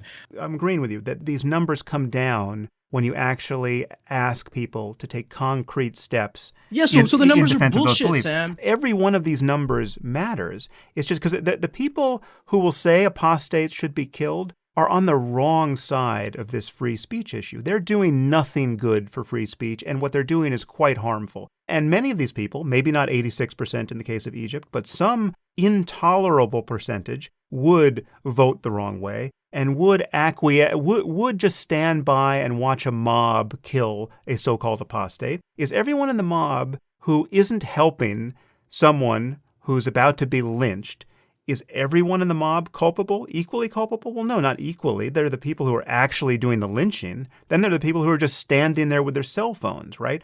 But all of these people are part of a problem, okay? And yes, there are gradations of belief. There's gradations of support for terrorism. There's gradations of commitment to jihad. This was the concentric circle image that I talk about in the book and that I tried to talk about on Bill Maher's show. There are the people at the absolute center of the bullseye who, yes, they are strapping on the C4 now because they're going to do an operation today. Let's say a Sunni who wants to blow up a Shia mosque, right? That is a full commitment. And, right? and where's a theological prerequisite or injunction for that? The whole phenomenon of takfirism and the whole phenomenon of judging other people to be apostates or infidels or polytheists, right. whether or not they... for 1,400 years was not practiced, and when it was practiced, it was by a very highly institutionalized and legalized profession of scholars. The independent takfiri fatwas only begin in the 18th century and are perfected by bin Laden. Again, specific political ideologies, specific political circumstances, and specific political actors. We can get it. We can get into history if we ever get there. But the issue is that today, every one of these degrees of commitment to attitudes and behaviors that are totally hostile to everything we care about in an open civil society, there are degrees of commitment to those noxious and divisive and dangerous beliefs and behaviors that one can draw directly out of Scripture. And yes, undoubtedly, there are Muslims who want to live in open, creative, peaceful societies who do their best to ignore the least convenient passages in Scripture, just as Jews do, just as Christians do. And I have always acknowledged the presence of these people. And in fact, the extreme version is I hear from the ex-Muslims or the Muslim freethinkers or the Muslim atheists who are in hiding, trying to figure out how to better their lives and their societies in a context where to speak too plainly about the problem of Scripture or the problem of believing that the Quran is the eternal and perfect word of God is to apply, if not a death sentence to yourself, just a life-deranging contest against the religious maniacs in your society. Yeah. I think you denigrate those people, though, when you say they don't take their religion seriously. They take the jihad verses seriously, but they contextualize them within the history of Islam, and they don't think that any 2-cent preacher with an ugly beard on their face can just denounce another Muslim as takfir or can blow up a suicide vest when children are around. The hardcore Salafis and Wahhabis and ISIS folks, they need to be opposed. You can use the Quranic tradition, the Quran itself, the Islamic tradition, Islamic precedent to oppose them. And there are reformers in these communities who have been doing that because they're the primary victims of them, right? So it's not just like, oh, there are these jihad verses over here and this licenses, extreme killing of civilians at any time or terrorism at all times. I mean, Bernard Lewis, for example, who I think we would agree is a great historian, he said himself in his books on Islam that there's nothing in the Islamic text or Islamic history that would justify the kind of suicidal terrorism that we've seen in modern times. The people who are the most opposed on the front lines against the jihadists and the violent Salafis are the people who are using the text and the traditions and the laws and the precedent to oppose them to their face. Okay, well, the people who can be convinced anyways. It's interesting that you bring up Lewis because he's often disparaged as a neocon shill by Islamists and Muslim I think he's a very good historian. So many of your fellow Muslims, I would say most, hate the guy, right? Many on the left in general dislike him as an Orientalist. So much of my view about Islam and the relevant history here has been informed by Lewis. But to back up for a second, what do you think Maajid is doing or attempting to do in reforming Islam. You give him absolutely no credit for his efforts here. He's precisely engaged in this kind of theological effort to contextualize, to rebut, to find some way forward theologically for even the most devout Muslims. Do you think that's new, Sam? It's not new, but it is rare. And the proof of its novelty to you should be just how reliably someone like Maajid is disparaged by his fellow Muslims. And it's not only Maajid, it's anyone else who's doing similar work gets disparaged as an apostate, as a sellout, as an Uncle Tom, as a porch monkey. Well, I never use those words. Again, but you're totally disparaging him and his whole project, and yet you are essentially articulating the same project. That you're saying this should be done, and I can show you how Maajid is attempting to do just that, and yet you're saying Maajid has no credibility, he's an opportunist, this is completely defamatory of the tradition. And our collaboration together is just the height of arrogance and selfishness and intellectual waywardness. And yet the stuff he spells out in the book is very much along the lines of what you just described. Yeah, sure. So perceptions are very important. And historically, left-wingers and progressives and reformists who were either bankrolled by or associated with right-wingers, or what we would today call neoconservatives, have basically been co-opted, and it creates a perception. Okay. So, for example, if Martin Luther King was supported by the John Birch Society, would his values and his views and his work still contain the same merit? Maybe, but he would lose a lot of support within the African American community. I guarantee you that. Okay. Well, those charges that you've made in this article about Maajid and Quilliam, insofar as I understand them, are false. And so let's just get to those. Let's just get back to the text and keep plodding along. Okay, and can I make one point quickly about reform not being new? In 2004, the King of Jordan held a giant conference in Amman and invited all of the major Sunni scholars to give a fatwa, and they had a major conference there. Shia scholars, Sunni scholars, people who are very widely followed. You have huge platforms in the Middle East, and they gave a fatwa together saying that no ordinary Muslim could pronounce takfir on another. It was a message of peace known as the Amman message, and I request that your followers look it up. So this is not new. 126 scholars condemned ISIS's views on slavery just last year in 2014, point by point, right? Amina Wadud in 2005 led the first publicly mixed gender prayer. Layla Bakhtiar produced the first feminist interpretation of the Quran. This is an ongoing process, Sam. And so when you enter the debate and Maajid claims, or at least has this aura about him as him being the first reformer, it alienates a lot of people on the ground. And you speak to those people, and you know what the first thing you're going to hear is? That he doesn't have standing in the legal sense and in the political and moral sense in those communities. Well, let's get to that, because you make that charge below. I want to keep moving through systematically. Yeah. Sure. So where were we? It is in the context. Sure. It is in the context of Project Islamic Reformation that the atheist neuroscientist Sam Harris and the redeemed radical Maajid Nawaz have published their latest book, Islam and the Future of Tolerance, put out by no less a publishing house than Harvard University Press. The book is structured as a conversation between Harris and Nawaz, who go back and forth over issues ranging from polling data suggesting Muslims support corporal punishment to the Islamic justifications for jihad. Compressed into its 128 pages is the entire Reformation project, except that the book's contents are as thin as its subject is grand. For a work whose title includes the words Islam and Future of Tolerance, the Harris-Nawaz pamphlet consistently veers from the ahistorical into the nonsensical and back again, almost always at Harris's urging. Okay, well, let's talk about it. Yeah, I mean, this is still a little more throat-clearing from you, but I want to respond to the charge that what I've said in the book is either historically inaccurate or nonsensical. Now, our differing readings of history, I think, are going to be difficult to reconcile here, but given how difficult everything has been thus far. But that, I think, doesn't actually matter much, because as I told Maajid in the book, nothing in my account turns on the history. I mean, in my view, we have to deal with the world as we find it. I mean, whatever the origins of or the significance of something like the Crusades, for instance, that doesn't change the fact that we have to deal with groups like ISIS today and the attraction that their ideology holds for millions of Muslims. So, whatever happened 1,000 years ago has no bearing, in my view, on the ethical or political legitimacy of violent jihadism today.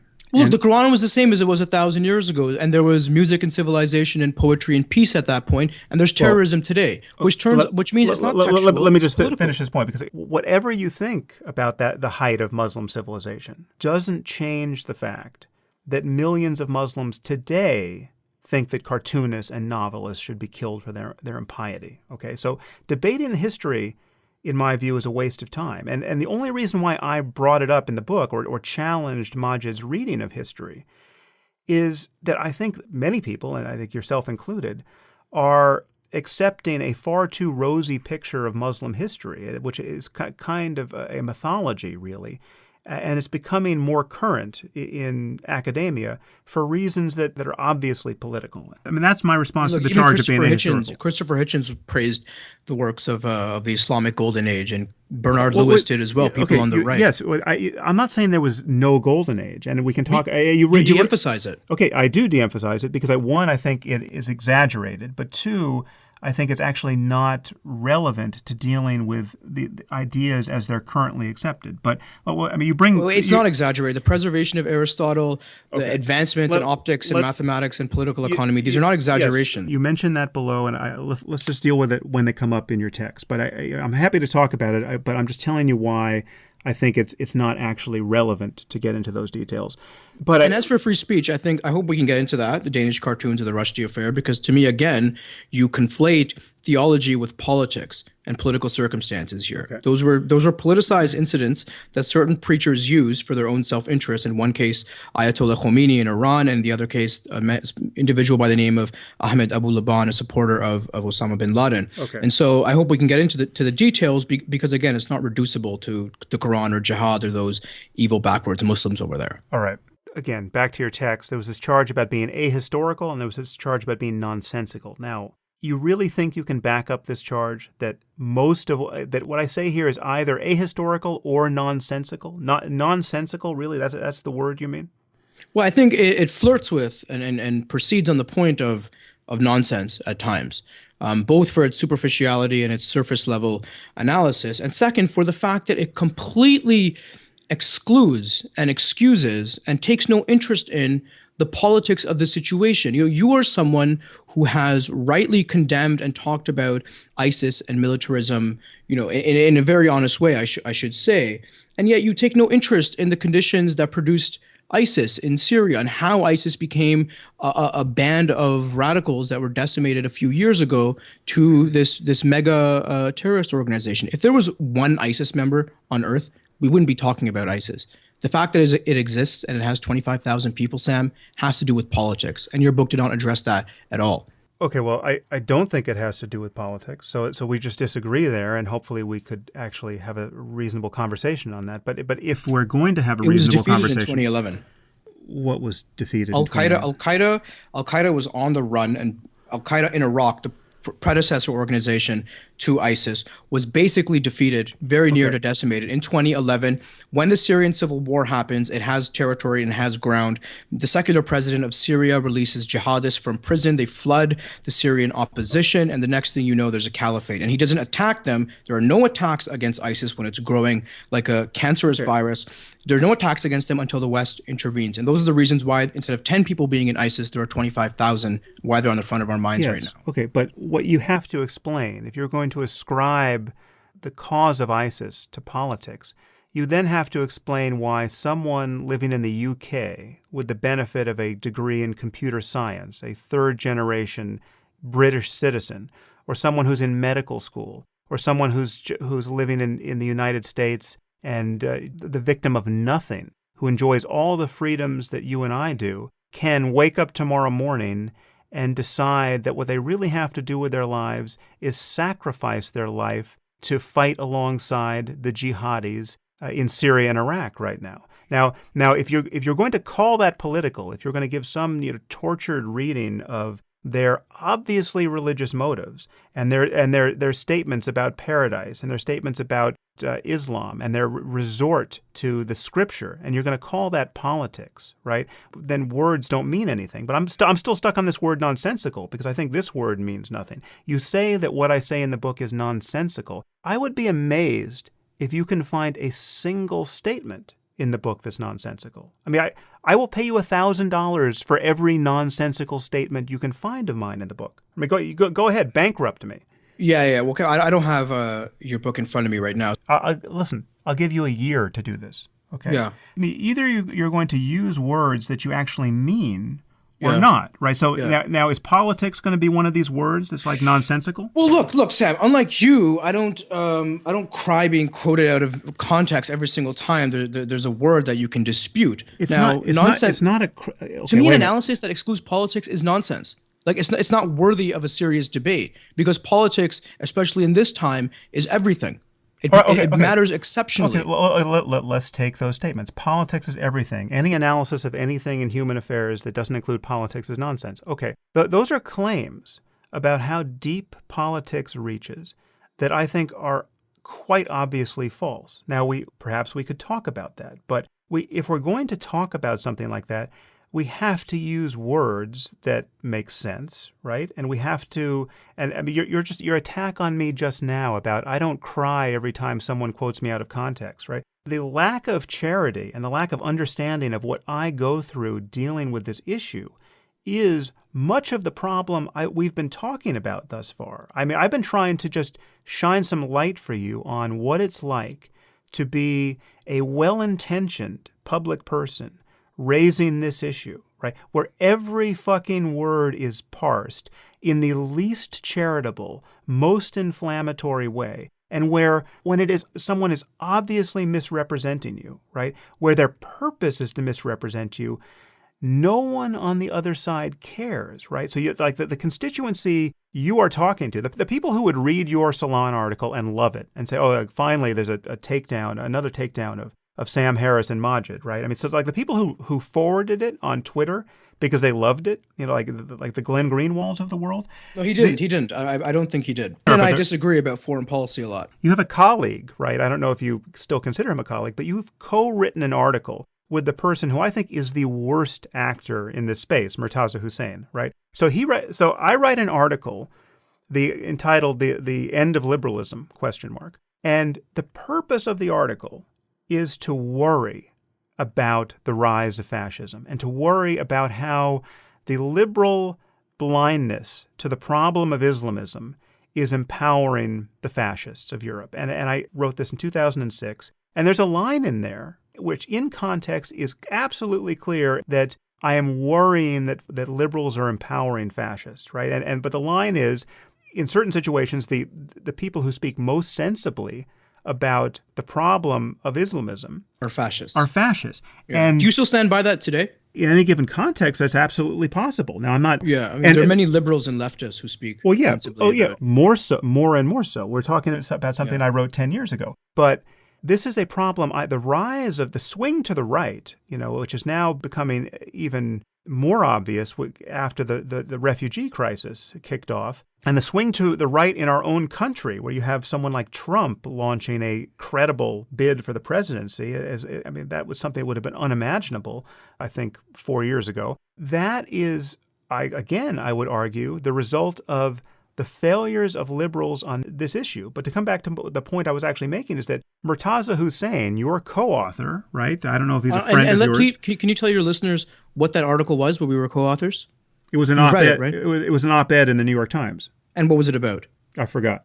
It was called Qatar's Showcase of Shame, and it was about the immense human rights violations bordering upon slavery that migrant workers there are facing. So it's completely irrelevant to this Right. Okay. to this quotation. And I think what he was, and look, I'm not Murtaza, and I don't think you guys are probably going to have a conversation about this, but I think what he was doing is expressing the kind of anger that many people have towards you for at least empowering or sympathizing with the far right. But Europe. I absolutely was not sympathizing. I mean, with the Hitchens far right. called it an irresponsible comment. No, what Hitchens said about it, and it's a very difficult thing to parse because it was in the context of writing a review of Mark Stein's book, but his comment about it was ambiguous in the context of what he was saying about Mark Steyn. But Hitch and I never got a chance to talk about the fillip he delivered against me in that essay, and I consider that an instance of friendly fire. But in any case, Hitch and I were, as I think you know, totally in sync on this issue, and he was even more hawkish than I was on specific questions of U.S. foreign policy. Right? The big difference between you two is that in his words, he never dehumanized Muslims, at least in my readings. Well, no, but there are people who are misreading Hitch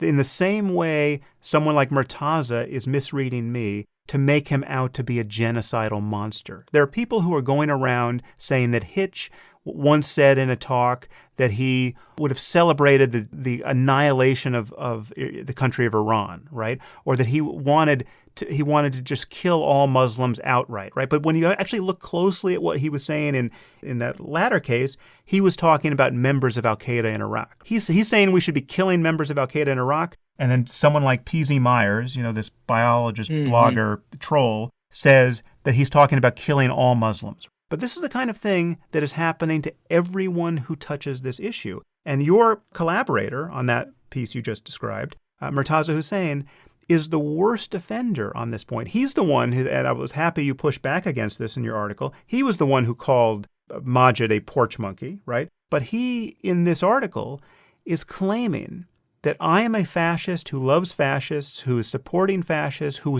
would support the Golden Dawn Party, who wants to turn immigrants into lampshades, right? But when you actually read my article, clearly all I'm doing is worrying about the rise of fascism. And I actually say in the article that these people are almost as bad as the jihadists themselves, right? So there's no way for a charitable reading, or even a coherent one, to I think Murtaza was responding to a number of comments that you have made. He was telling people that I'm a fascist, and he's done it over and over again. And to come back to Hitch's disagreement with me here, what he thought... Irresponsible, yes. Yeah, what was irresponsible is that line was so easily lifted out of context and used to slam me falsely, and used as apparently to signal some kind of support for fascism, that it was irresponsible to write something that could be so easily lifted out of context in that way. Yeah, and I also think it's outrageous to say something like that. No, a sentence it was that. Not outrageous in context, right? But it was irresponsible to not foresee how it would be used against me or how it could be used to some alternate purpose. I think it was inaccurate too, though. Like the entire leftist opposition. For example, I'll give you an example of a writer who has criticized multiculturalism, and from the position of the left, you're changing the subject. I don't want to go down this path. The only reason why I brought this up is because the line you just spoke a few minutes ago about I don't cry every time I'm taken out of context, right? I quoted out of context, right? You are denying. But you're denying how malicious this is, because with a certain level of malice, it is impossible to write anything and not have it used against you uncharitably, right? So my classic example here now, which I've used again and again, but which makes the point, is if I wrote somewhere that black people are apes, white people are apes, we're all apes, racism doesn't make any sense. Someone like Murtaza Hussain now, and he's done this. And this is nonsensical. There's no evidence that he would do that. Look, I know Murtaza. I don't know him well, but he's well-intentioned. What he did in this article on fascism was every bit as egregious as this. There's a Muslim on Twitter who, I don't know if he's published elsewhere. He's a lawyer on Twitter who has some tens of thousands of followers. I believe his handle is something like Muslim IQ, right? I think he's an Ahmadi Muslim. I think he's Ahmadi, yeah. He used this quote out of context, right? So at one point in one of my books, I believe it was Letter to a Christian Nation, I said that rape is natural. Orangutans rape, dolphins rape, human beings have going back centuries have raped.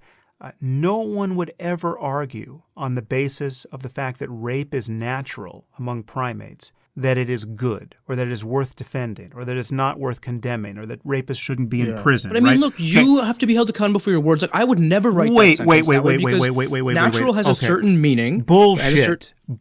I would say rape is evolutionarily ingrained, according to how we have evolved as a species. I was talking about the naturalistic fallacy. It's called the naturalistic fallacy for a reason. The idea that everything that is natural is somehow good is obviously wrong. And I was proving that it was wrong by reminding people that rape, among other things that we're desperate to get rid of, like tribal violence, is perfectly natural. And if someone can go back and take the sentence out of context and then pretend that you are using it in defense of rape, right?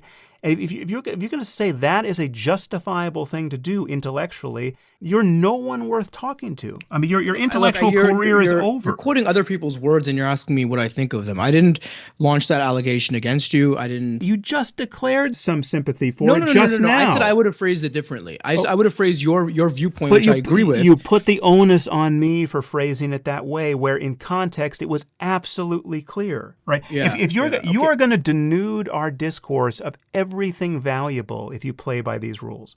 No, I mean, look, I don't know how we got off on this. No, because we got off on the tangent because you said I don't whine or cry when someone quotes me out of context. Sam, you have said, okay. And I'm trying to point out to you how sinister this has become. And you have a colleague. On now for a while, and I want to respond to you. But you're not responding. You're changing the subject. No, I want to respond to exactly. Look, listen. You talk about radicalization. You didn't give me a chance to respond. Now you've talked about all these other people who I have nothing to do with, except for more. Except for the worst offender who you just defended in the context of my raising the issue as blameless and rational and complete in his. Listen, you have said things that many people would find not only offensive, but yes, bigoted, and that are inaccurate. For example, things like some propositions, and you can finish the quote for me. If you are not going to play by the rules of understanding what someone is actually communicating in context, then you can say anything about anyone. You can make anyone look like a bigot. Yeah, right? It's kind of like reading a holy text. No, you it's not. It with your own agenda. It's not like reading a holy text. It's very much like reading a holy text. No, look,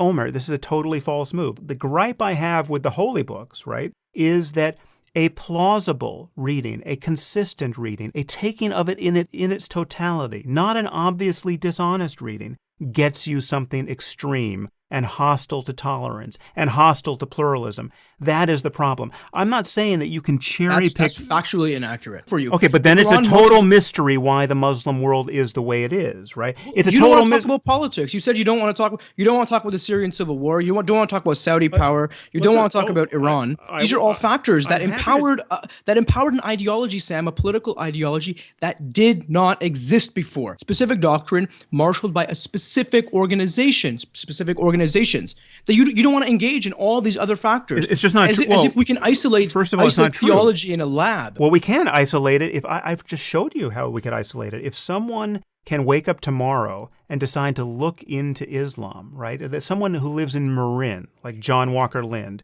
or someone who lives in Orange County, like Adam Gadon, who joined Al-Qaeda, right? Someone can decide, listen, I come from a culture that just wants me to drink more Starbucks and watch more music videos, and no one's oppressing me, but I want to get into this Islam business. Let's see what's here. And he can get led down the path to extremism. Led down the path, you're right. By whom? By the fucking texts. Yeah, or by the fucking terrorists too. And the radicals, if you look at the statistics, for example, that come out of France, 80% of the jihadists come from non-religious families, for example. A majority of them go to join ISIS with their friends. That is a totally misleading statement. To come out of a non-religious family means nothing. That does not exonerate religion. There are people who find religion in their teens, in their 20s, right? It doesn't tend to happen in your 80s, but there are people who find religion in the context of a non-religious upbringing that doesn't make their commitment or belief in the theology any less religious. They find religion, that's right. They're born again into it, and added to it is this sense of excitement and joy for recreating and creating for the first time a utopian project that gives their lives a lot of meaning. Right? It's not as if, look, if these people wanted to go and study Islam and understand it and get the Quran, the textual nuances of it, they'd go and enroll in a fucking PhD program, dude. Okay, like al-Baghdadi? Al-Baghdadi's got a PhD in Islamic studies. Are you telling me that he doesn't have enough understanding of Islam? Is that really what's the deficit there?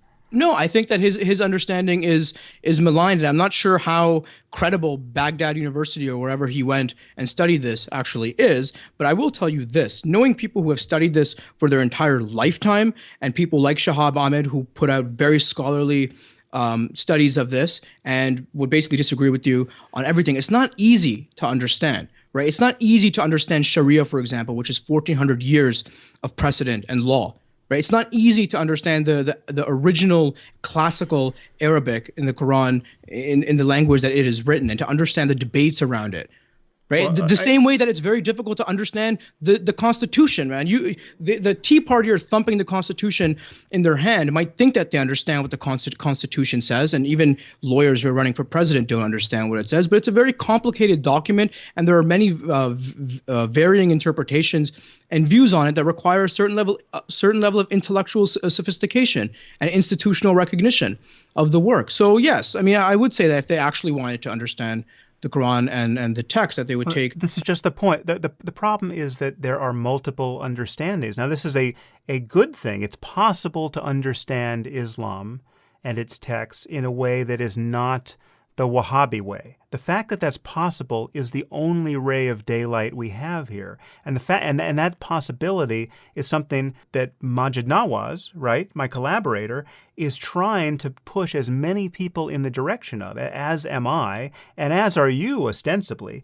But so there is not ostensibly, actually. Okay, but I don't claim to be a reformer. There's this diversity of opinion, but what you seem to be denying is that there is a plausible reading of these texts. I mean, basically you're saying that everyone who's a Salafi or a Wahhabi or a Deobandi or some other intolerant strand of Islam, everyone who's an Islamist is insufficiently educated on the topic of Islam. They don't read the books enough, right? That is demonstrably untrue. And yeah, I think that they spin, for example, the doctrine of jihad and takfir according to their own politics. Okay, but but on your account, everyone does that. Any liberal Muslim is going to do the same thing. He's going to spin it in the direction of his politics, or more likely, ignore it all in the direction of his politics, which is a good thing.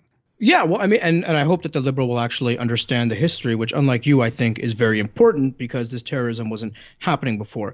But on the second point, look, you keep saying this, and it's really annoying that the Salafis and the Wahhabis and ISIS have a plausible reading of the text. Well, most Muslims, 98%, around that number, condemn ISIS and don't consider them legitimate Muslims. Again, I don't know what poll you're pulling that from, but let me just accept that 98%. No. Okay, here I have it in front of me. Okay, no, but 100%. No. I'll accept it. First of all, it's not true. There are polls in places like Saudi Arabia that show shocking support for ISIS. Okay. Yeah, and that should not be a surprise because Saudi Arabia was the first state that had the exact same ideology, an ally of ours that expanded and proselytized this around the world. But there are even Salafis who reject ISIS. Okay, because they're the quietists. And there are people who want a caliphate. They just don't think Baghdadi's got the right caliphate, right? Or he's not the right caliph. Historically, Sam, the traditionalists and later the Salafists were politically quietists. They did not want to engage in politics because they saw it as corrupting. So ISIS's sort of agenda here is completely ahistorical and novel in that sense. And that's the reason why history is important, especially if you're a Muslim person. Because if you ask, listen, I guarantee you this, and coming from this community, I'm certain of it. I only began to understand and appreciate the complexity and richness of Islamic history, the part that you want to de-emphasize that Bernard Lewis does not. I only began to understand and appreciate that and even become aware of it by the time I got to university. And I'm more educated than most Muslim people. I can only imagine if I had a conversation. In fact, I don't have to imagine it. I've had this conversation. They don't know about it. For them, Islam is born the day they were, for all they care. And it's what they see on television. So it's very important. The history is very important for this reason. And going back to the polls, yes, 100% in Lebanon, 94% in Jordan, 84% in the Palestinian territories who are being occupied, and yet they still condemn ISIS. And so even Hamas on the point condemns of ISIS, right? On the point, because these groups are not the same. Yeah, they're not the same, but in many respects, they're the same with respect to their belief about Jews and women and jihad, and they're just not aligned politically, and they're not precisely aligned theologically, but they're close enough to be part of the same problem I have with Islamism, right? So theologically, they're actually farther apart than you think. Well, they're not. You imagine I'm actually uninformed on this topic. I'm not, but I'm just saying that these are distinctions without a difference for my purposes. Yeah. Yes, ISIS for example, is the worst. Hamas has offered Israel a truce in the past. They've worked with Israel on security. They're still a terrorist organization. Not that you've asked me to say that, but I think that they are. But and ISIS would never do that. Okay, yes, Al-Qaeda would never do that. And also, it's very likely that Hamas would do it based on theological reasons in a way and that they don't. No. You can also offer a truce in a totally cynical and predatory way, where you're just basically rearming during that truce. As you know, there's a theological basis for that. Hamas also stopped suicide bombing for theological and political reasons, and now they actually need to rein in Islamic Jihad and other farther right-wing groups within the Palestinian territories who want to suicide bomb. Okay, well, we're near the 2-hour mark, so let's just try to cover a little more of your text. I want to talk about these issues of radicalization and political Islam. Okay, it's going to come up. Well, even just this next piece, I think, is worth doing. So the paragraph is, what is right in the book? Yeah. What is right in the book can be attributed solely to Maajid Nawaz. In fact, one can skip over everything Sam Harris says because he is merely repackaging ideas he has articulated many times before.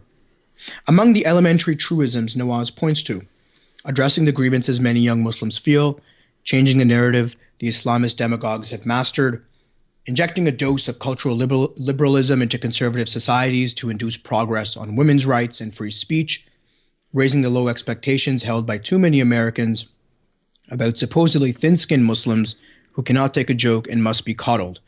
Well and good and self-evident enough, except to the most benighted ideologues. Okay. And I hope we can talk about what a strategy for actually inducing that kind of progress looks like. I proposed one earlier in our conversation about supporting the leftist and progressive element in the Middle East and Muslim world that existed in the form of the Pakistan People's Party before it was co-opted by the right. It existed in the form of... Wait, I'm going to list off some of these people so your listeners don't think that... Well, you can't, but just do it when we start talking about the text. I mean, so okay. So you bring up two things in this paragraph that I want to deal with. I think your framing of this issue strikes me as just false here. So the first point is you seem to be claiming that all of this is so obvious, right? All the points that Maajid makes are so obvious as to not even require saying, right? So it's as though all Muslims sound exactly like Maajid. And I can't imagine how you can say this, but... Well, I can say it because I know Muslim reformers who have been working on the front lines of these issues in America, in Canada, in Britain, and in the Middle East and South Asia. That's why. I'm sure you can point to... I know a few other Muslim reformers, right? But there's almost no one who sounds like Maajid. I mean, you don't even sound like Maajid, right? And that's why Maajid is such a breath of fresh air, right? And that's why he gets so much abuse from his fellow Muslims. If you think that what he's doing is totally obvious, right? If you think that it's uncontroversial to say that we need to go from pluralism to secularism to liberalism, as he does in our book, then you have to explain why he gets so much abuse. A great friend of mine, Aliyah Taraz, who is also a writer, was writing against what he calls Falwell Muslims in 2007 in a 5-part series for The Guardian. Now, he steeped that in Islamic history and he offered a way forward that was actually plausible. In fact, it influenced me about creating and supporting and fostering, or recreating actually, the Muslim left, which already exists in nascent form in every single country. And so these reformers already exist. I mean, you said I don't sound like Maajid Nawaz. I take that because of my good Canadian accent as a compliment. I wrote an article after Charlie Hebdo. I'd say that those cartoons should be republished because no community deserves special treatment, right? And that's something that Maajid and I, and you and I, would agree on. The reason why Maajid Nawaz is criticized by people like Haroon Moghal, by many others within the Muslim community, why he lacks standing, and by standing I mean legitimacy within those communities, is because he's seen very often as lecturing them from the outside. Do you know what someone told me? Someone told me, a conservative Muslim said he didn't need a lecture from a former jihadist because he didn't have any inclination to become a jihadist. He was just trying to practice his Islam. And this person, and many people like him, don't take Maajid Nawaz seriously. They don't read him and they're not going to listen to him. but they will listen to the local community organizers working every single day within Muslim communities in mosques and community centers, and have been doing so for the past 30 years. Yeah, okay, well, and those who were politically organized in the Middle East and South Asia. Right, but the difference between Maajid and those people, and the reason why Maajid is so much clearer on the points that we need to get clear about, and the Muslim community needs to get clear about, points like free speech and the rights of the minorities within the minorities, the rights of gays and women and freethinkers and even apostates. The reason why I can count on almost one hand the number of people who are as clear as Maajid in the Muslim community on these points is because they are not practicing the kind of identity politics that these other people practice, the people like Murtaza Hussain, and the kind of identity politics that I certainly read in the background of your piece, and then I hear in the background of what you're saying. Where do I practice identity politics? Well, it's your whole. I'm opposed to identity politics. Well, no, I'm but a liberal. It's your whole beef against Maajid as not being sufficiently rooted in the community. That's a basic proposition. If you want to change a community, if you want to influence change, you have to be seen as a legitimately rooted within that community. Okay, well, go back to Malcolm X or Martin Luther King. These people would not have influenced change if they were seen as outsiders. This is a fundamental political principle, Sam. Yeah, but that is also a problem with the state of the community. It's a problem that's to see everything through the lens of politics, and identity politics, even worse, is a problem when you're talking about, for instance, the Charlie Hebdo cartoons, right? It's entirely legitimate for Muslims to feel like Maajid Nawaz is not one of them because he is taking money from right-wingers. Well, let's get to that because that's not true. But first of all, it's not legitimate because think about what you're saying think about Maajid's story, right? First of all, he wasn't an Islamist. He wasn't a jihadist, but he was an Islamist. He had a Muslim family, which he lost when he lost his Islamism, right? So he had a hijabi wife. He had a son with her. They're both estranged from him because of Islamist ideology, right? He runs an organization that is staffed mostly by Muslims. They also have Muslim families. The idea, I mean, later on in the piece, you say that what he has to do is talk to more Muslims. All he does is talk to Muslims. He's lived in multiple Muslim countries. He speaks fluent Arabic and Urdu. He's studied with theologians. To say that he's not rooted in the community is crazy. Now, I understand he's not perceived as being rooted in the community for those reasons. And he's not perceived because he's buddying up to right-wingers. Of the Sam, identity. that delegitimizes him. Look, he is a political reformer, and so he should understand the basic equations that determine political success. I want to get to your actual statements about him in the piece. But Okay. So, I want to respond to a quick... Look, I agree with you. The minorities within the minorities must be protected, right? However many atheists there are in Saudi Arabia or Egypt, they need to be protected, and we must speak out on behalf of them so that the Muslim right, the Falwell Muslims, don't dominate the narrative. But one thing I don't hear you speak out about are the Muslims in the majority who have very often been killed and maimed, either by their own dictators whom we have supported or by our bombs. You know, Stephen Walt, the Harvard professor, did a back of the envelope examination of how many Muslims the United States has bombed and killed, and he came up to 300,000. There were almost 1 million people who were killed in Iraq, 1,500 civilians in Gaza. Sisi has estimatedly killed thousands of people. Bashar al-Assad, and here our inaction is culpable, 800,000 people. I don't see you criticizing or lamenting the deaths of those people. It makes me wonder, does your heart turn for their lives or not?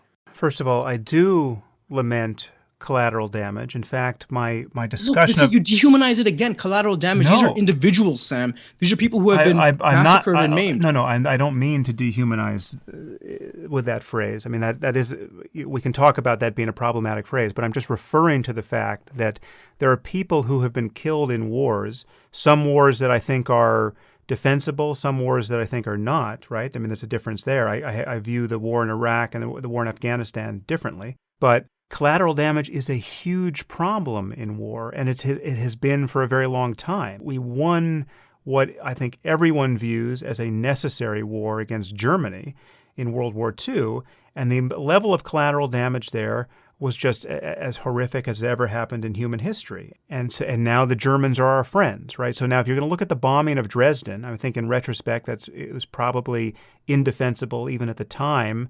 and tactically unnecessary. But let's say it was tactically necessary. Our Who knows? our generals would have been in Nuremberg if we lost that war. Though Yeah. that was a war crime, as was Hiroshima. So yes, Well, I agree with you. Okay, so no, but there are debates on.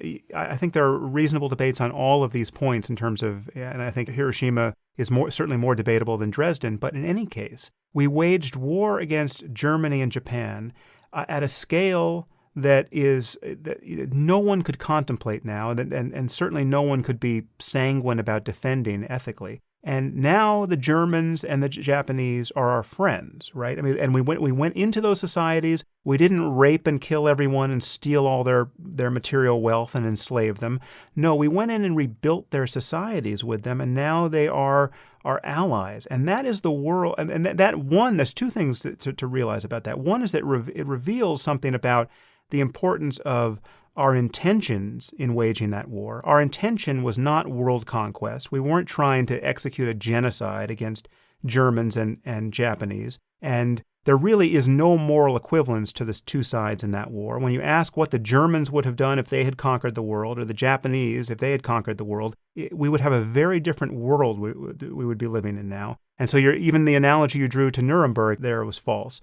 Yeah, okay, well, look, intentions in foreign policy are actually the most useful and the most irrelevant to analyze an ethical, and the reason why is because you can have great intentions and kill 1 million people, and you can have awful intentions, and it doesn't often turn on the weapon. So yes, World War II is in some cases not a useful analogy today because all the norms and laws that we've developed internationally since then were a response to that brutality. And we don't want to go back to what it was like bombing Dresden or dropping a nuclear bomb in Hiroshima and Nagasaki. But the deeper issue, there's no way around the deeper issue, which is to wage any kind of war, even a necessary war.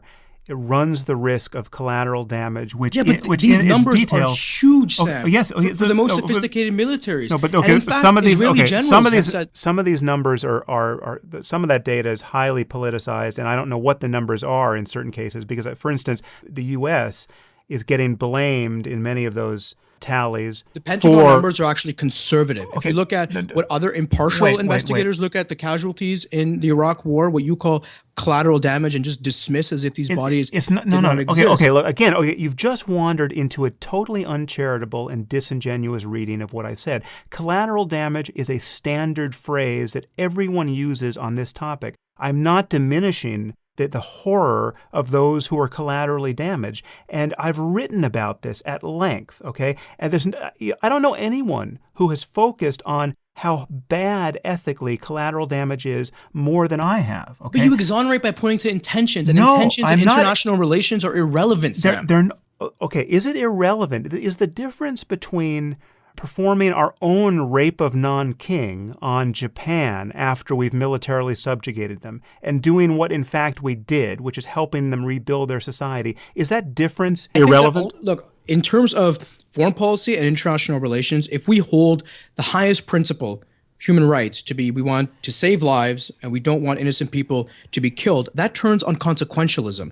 Right. This goes back to Thucydides. The intentions are irrelevant because people have oftentimes very good intentions to do horrendous things, or they have awful intentions and they end up doing less awful things. Yeah. Okay. Right? The difference there, Omer, is that the intention is the only guide to what they're going to do next. Japan had a rape of Nanking that they intended and that they executed and that they were able to implement. Now, if you suppose that their intentions were great, and that what they wanted to save China from the Communist Party, for example, they wanted to reclaim China. They had very benign intentions, the way the colonial and imperialist powers did. And yet more people were raped than would have been had they had awful intentions. Then the ethics of that leads to an absurd conclusion, right? The fact is that this was the point of contention between you and Noam Chomsky, again, who I have many disagreements with, especially post 9/11. But intentions in foreign policy, this is the reason why the morality of an action or the ethics of an action cannot turn on intention, because every Western policymaker claims to have great intentions. And B, if our highest principle is saving lives and not having innocent people killed, that's consequentialism. And that turns on how many people have actually died. Okay. Well, first, no. I've written at great length about consequentialism. I've written an entire book putting forward my version of consequentialism. You don't have to stop your analysis of consequences at body count. And in fact, if you do just stop at body count, you run into just moral monstrosities. It's one place. It's one place, right? Okay. Since we're talking about collateral damage. Yes. So intention matters for a variety of reasons. And as you know, I didn't actually get to have a conversation with Chomsky on this point. I was just simply trying to have one. And who knows, it could have gone as sideways as this one, and it very likely would have. But the issue with intention is that if nothing else, knowing what someone was attempting to do and why they were attempting to do it is a very good guide for the kinds of things they will attempt to do in the future. When you understand what somebody wants, how they want the world to be, then you know what it will be like, very likely, to collaborate with them in the future. You know whether they're going to be a good neighbor. If you know your neighbor is a cannibal, right, and he's just coming over for dinner every night in the hopes that he's going to get a chance to eat you when you're not looking, right? His intentions are highly relevant to know, right? And it's different than if it's somebody who really has your best interests at heart. Now, of course, this is an obvious and pedantic and unimportant point that it is possible with the best of intentions to create huge harms. Yes, obviously that is something which, if you do have the best of intentions, you really care about. If I want to help my daughter and I wind up cutting her head off, no one is going to be more concerned about the disparity between my intention and the results in the world than I am. It would be gross negligence. So here, what's the distinction between an intentional war crime and a war crime that's grossly negligent? You're a great defender of the Israeli state. I think that Israel, of course, has a right to exist. But independent analyses of the 2014 Gaza war showed that they used, in fact, less discriminate weapons than they could have, and that they bombed many civilian centers. Well, listen, this is something we could talk about with an infinite amount of time. I want to get back to the text. I think that, as you know, the analysis of minorities within minorities and not all these other Muslims, which is why you're accused of dehumanizing Muslim lives because of that. I haven't heard you say it in print at all, actually. What haven't I said in print? Lamenting the immense loss of life caused by Western foreign policy and the support for local dictators. We're talking about hundreds of thousands of people now. We have to talk about specific situations. There are specific dictators in specific moments where the alternative to them is either just total chaos or jihadist lunacy, right? So that's bullshit, Sam. That's entirely bullshit. Listen, and I know you're probably thinking about Sisi and Assad. The fact is that the democratic opposition has not had the opportunity to organize and engage in a political space. Well, that's the reason. There may be cases where that's the case. Those dictators actually worsen the Islamist problem, and they actually confirm the Islamist narrative, and they push the Islamists underground, and the Islamists have an ability to organize and say, look, we're anti-establishment, we're anti-status quo. This person in power is an infidel supported by the West. Let's just to take a moment to drill down on this, okay? Because one of the main criticisms of the war in Iraq, right, which I did not support, which I always just said, I don't know if this is a good thing or a bad thing. We'll know in the end based on consequentialist analysis, but it looks like a dangerous distraction from the war in Afghanistan. That has always been, at the time when people were supporting it and people were against it, I didn't know what I thought about the war in Iraq. But the people who looked at it then, and certainly the people who look at it now and say we are culpable for all the death and destruction caused by our misadventure there, they say this either explicitly or implicitly claiming that we should have left the dictator in place, right? We should have left Saddam Hussein in power because deposing him just pulled the lid off of all the sectarian hatred that we should have known was there, right? We are morally culpable for our ignorance and our negligence, and we pulled the lid off of this, and now we have ISIS. So we made ISIS, and that's simplistic. That's very simplistic, and I don't agree with that. All right. So well, many people believe this, but in any case, then I'll ask you what in fact you believe here. Should we just have left Saddam Hussein in power? No, I mean, look, of course, Saddam Hussein he was actually the closest. I know the analogy is made to Hitler, but he was actually the closest despot to Hitler in terms of his totalitarianism. I mean, this is someone who would execute people and then send a bill to the family for the bullets, right? This is incomprehensible Right. evil, and so we should have taken him out at some point. Now, the war with Saddam Hussein was postponed in 1991. So Saddam Hussein tries to make Kuwait a province of Iraq. He is repelled legitimately, and of course, many progressives at the time opposed that. In fact, I think even Hitchens did, but according to anti-imperialist logic, and they were wrong there. And what happens afterwards is there is a organic uprising with Shia Muslims and Kurds and even Sunnis disaffected from the regime, and they're looking around thinking they're going to get support from the United States, and the U.S. is completely silent. Saddam Hussein conducts a massacre of them, mass murdering Shia and the Kurds. Okay, And so we had to protect them so throughout what the we should 1990s. so what we should have done. Let's fast forward. Let's fast forward. What should we have done? We should have gone in then and supported. Yeah, the it was a Kurds? deliberate policy position taken by Colin Powell and the Bush administration So- that there was not going to be regime change, even though the people were demanding it. But how are you just not saying that we shouldn't have pulled the lid off of all the sectarian chaos a decade or more earlier? Because the sectarian chaos is not inherent in the people, Sam. What happens in 2003, and if you want to, what I would have done in 2003, right before the Iraq War was launched, the United Nations passed a resolution unanimously supported by Russia and China as well, demanding that Saddam Hussein reveal his weapons program. Now, had we done this through international law and actually gone to the UN again, there'd be and were receptive to global public opinion, we could have had the world on our side. But the sectarian hatred is not inherent. It's not like we just pulled it off. What happened was that the U.S. allowed all kinds of looting and massacres to occur. There weren't enough troops there. Mr. Bremer debathified the country and put 100,000 people with guns in their hands unemployed. And then a religious gangster named Abu Musab al-Zarqawi, the founder of ISIS, goes and begins blowing up UN buildings and mosques. That's how the sectarian war begins. It's not because of the U.S. war, and it's not because the sectarian hatreds were inherent in it. Here, this is what you should ask. Wait, Sam, just one final point. The people on the left or anyone who says, we went into Iraq, therefore there is sectarian hatred there, the question you should ask them is, do you think sectarian hatred is inherent in the Iraqi and Arab people?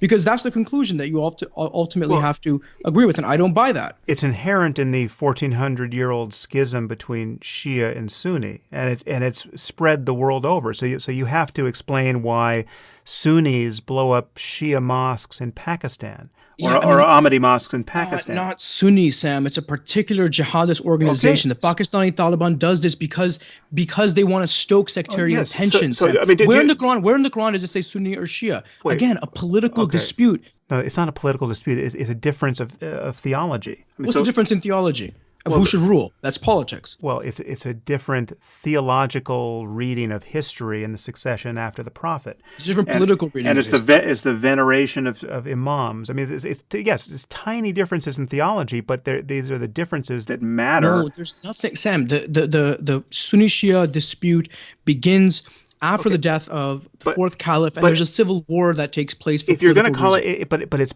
politics that is now religiously enshrined. I mean, someone who's born a Shia, who identifies only as a Shia, or someone who's more reasonably born a Sunni and views Shia as apostates. That is a religious conception of what you're calling politics. Yeah, okay, but see, now this is a sleight of hand because you've broadened what counts as religion. No, the only difference between these text. people is religion. They're the only we should not talk about text. We can talk about text, but politics is what matters here. It's not. Religious tribalism is not ordinary politics. Okay, religious tribalism is probably ingrained in us, but it's politically manifested. If you think your political difference with someone matters not just for this world and not for any terrestrial purpose to which you could be devoted, but for eternity, it will spell the difference between whether or not you and your kids get into paradise, that is religion. That's not politics. Yeah, but that's not grounded in the text of paradise. Or in paradise the is not the difference between the difference between being apostate. Sunni and Shia. The difference between being an apostate and not, the legitimacy of waging jihad, the promise of martyrdom, that's not grounded in the texts. Well, That's not okay, religious? let's talk about all those points. But the example that you use, which you've now run away from, is the Sunni bombing of a Shia mosque. That's not that. I'm not running away from it. I'm talking Where was about the Sunni religion. Shia war in 1920? Where was it? If it's all inherent in the text, where were the bombings of mosques by Sunnis and by Shias in 1920? Where was it? This comes about for specific political reasons. You're saying that begin in 1979. You're saying begin in 1979. You're saying that the schism between Sunni and Shia the world over, as a matter of Islamic history, began in 1979?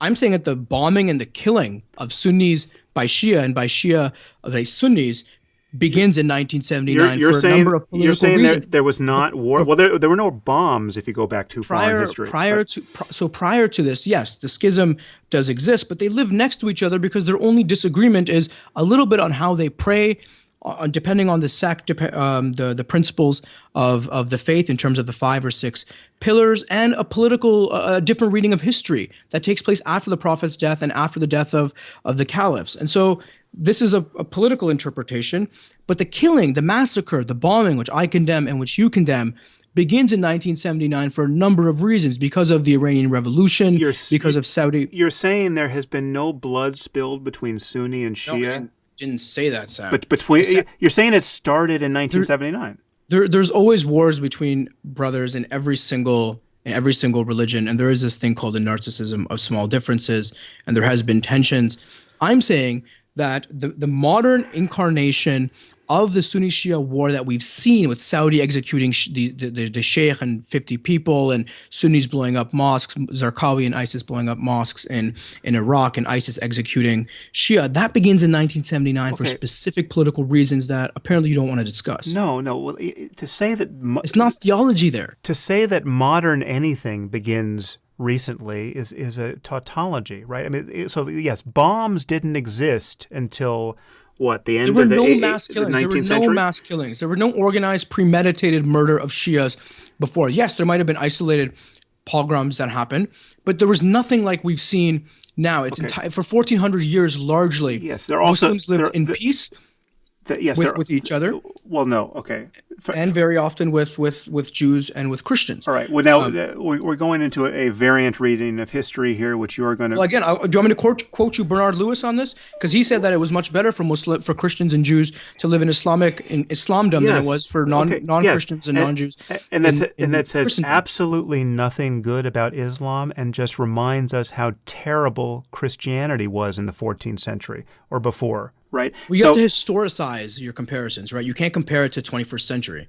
No, the nation state is born in 1640. I am the first to admit how horrible medieval Christianity was, right? So it's not, but you're drawing the wrong conclusion from that. You're saying that life for Christians and Jews was fine in the Muslim world, which it wasn't and never was. Okay. Well, look, you have to contextualize it. Though. Well, what's your definition of fine? Is it 21st century Switzerland? Then of course not. But if we're talking about the entire world that existed outside of the Muslim world at that point, Islamic civilization, which both Hitchens and Bernard Lewis have praised for its diversity and openness, then that's the comparison you need to be making, Sam. Otherwise, it's ahistorical, and it's unfair to say, Switzerland is nice now. Listen, it was possible in the 5th century BC to come up with a more benign, more tolerant, more open-minded view of the universe than the Abrahamic tradition ever managed, right? There were Greek philosophers, and there were Buddhists, and there were Jains, and there were people in other traditions who had ethics that were far more modern than anything Christianity, Judaism, or Islam managed for over 1,000 years, right? So don't give me the story about it being ahistorical, right? It's possible for human beings to realize they don't want to keep slaves or force their women to live in bags or perform clitorectomies on their daughters or anything else we rightly deplore now and which is still part of our world. It was possible to realize that 2,000 years ago, and some people managed it. Okay. Yeah, well, you know what? The civilizations that existed, you have to compare them, A, against each other, and B, you can compare them to the modern conception of rights, for example. So the Sharia, as it was practiced in the 9th and 10th century, gave women property rights. It gave women the right to divorce. It gave women the right to inherit. And again, I'm no fan of these regimes, but I'm trying to, I don't want to say educate you, but at least provide some facts. Women were fighting on the front lines of wars that the Muslim armies had. And that's something that ISIS won't even allow today. The Ottoman Empire banned slavery in 1839. The United States didn't do it until a few years later. And so, like, look, we have to contextualize it within the history. This is the debate that I want to have. Because if it's all in the text and the text is dead and it preaches terrorism, there's a connection between beliefs and consequences, as you say, then why wasn't it happening before? Well, it was happening before, but it was happening in a context of less technology, right? So there's only so many people you can kill with swords and spears, right? So yes, bomb-making technology changes the game, and nuclear bombs change the game. Dirty bombs even change the game, and this is what I'm worried about. But these massacres were not happening. Listen, there are massacres of Jews going back throughout Muslim and Christian history, and at no point was it a good scenario to be a Jew living in the Muslim world or living in under Christendom in the Middle Ages. It just simply wasn't, and it wasn't for religious reasons. You recognize that there were some doctors and philosophers and polymaths who were Jewish and played very central roles within Islamic empires, right? Yes, okay, and we can probably number them on one hand, okay? So it's... I don't know about that. Listen, we can talk about the golden age of Islam if you insist, but I just want to go back to a point you made about my putative misunderstanding of the facts on the ground in a country like Iraq. Now, obviously, I'm aware that not every Iraqi is or was a jihadist, right? So when I'm talking about the sectarian hatred between Sunni and Shia, I'm not saying every Sunni or every Shiite hated his co-religionists, right? I am well aware that these communities intermarried. I'm well aware that there are millions of Muslims even in these contexts who just want to live normal lives and are not, by any definition, highly energized religious sectarians, right? And eager to fight an internecine civil war. So when I talk about pulling the lid off of this, I'm not talking about 100% of Iraqis just starting to commit murder based on their religious differences. But there's enough of a commitment to that in these societies that we are getting blamed for not having foreseen it.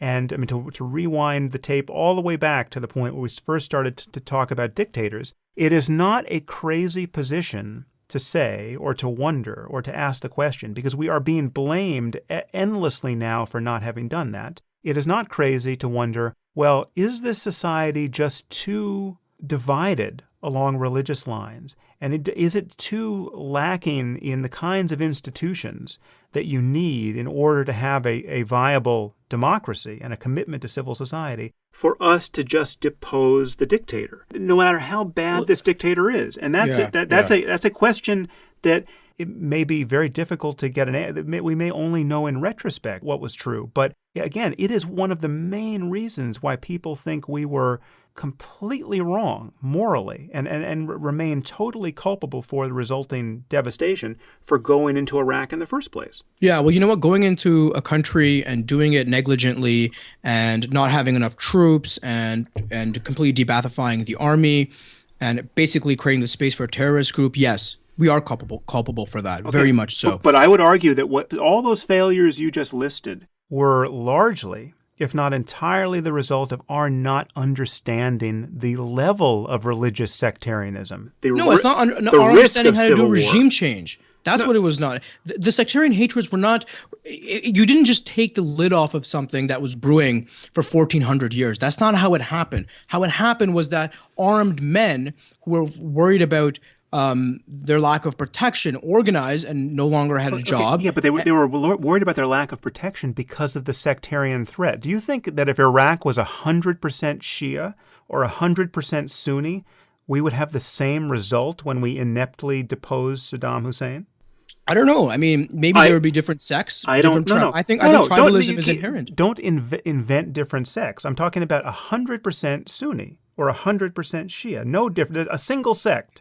I think at that point, if Iraq was 100% Shia, what you would see is there would be ideological warfare if all the other assumptions hold. If there's not a functioning government, if there's any kind of looting, all those assumptions hold, then you're going to see ideological warfare. Yes, I mean it's been done before, but you think that sectarian hatreds are inherent, and you want to support dictators because Islamists, because what comes afterwards might be no. worse. You're spinning this the wrong way. I'm not saying inherent to what. It's inherent to the definition that you inherent to the society. You belong to a different sect than I do, right? It's inherent to the two people for whom their religious tribalism is the most important political variable in their lives. If you get rid of the tribalism, it's not inherent. These are ideas. Right. So it's These are politics concepts. Again, right? We're in the field of politics now, not theology as you earlier thought. We're talking about religious politics. I will grant you that the theological differences between Sunni and Shia are minuscule, but the totality of their political difference is their religious identity. Right? And the religious importance they see in it. It's not a political importance. We're talking about eternity here. No, we're talking about martyrdom. Power. We're talking about paradise. We're talking about the suicide bomber. There is a Sunni who's going to get up this morning or tomorrow morning or the day after that and decide to blow up a Shia or Ahmadi mosque in Pakistan, and he's going to see no benefit from this behavior in this life. Right? There is nothing good politically that's going to come to him or his family as a result of this. Maybe not in Pakistan now, because the military there has actually been taking a very strong stance against this kind of suicide terrorism. But look, I take your point that there's a religious element to suicide bombing that they think is legitimate.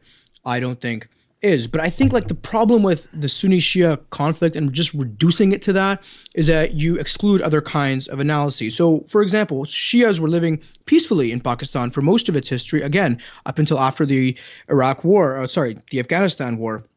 And then you have a new Pakistani version of the Taliban that begins blowing up Shia mosques. The founder of the country was a Shia. Some of its intellectual and political elite were Shia. It's the same thing in many other countries. In Lebanon, for example, yes, they fought a civil war because they wanted to know who was going to control the government, right? Is it going to be a Christian who's going to control the Lebanese government, or is it going to be a Sunni, or is it going to be a Shiite? Eventually, they came to an agreement.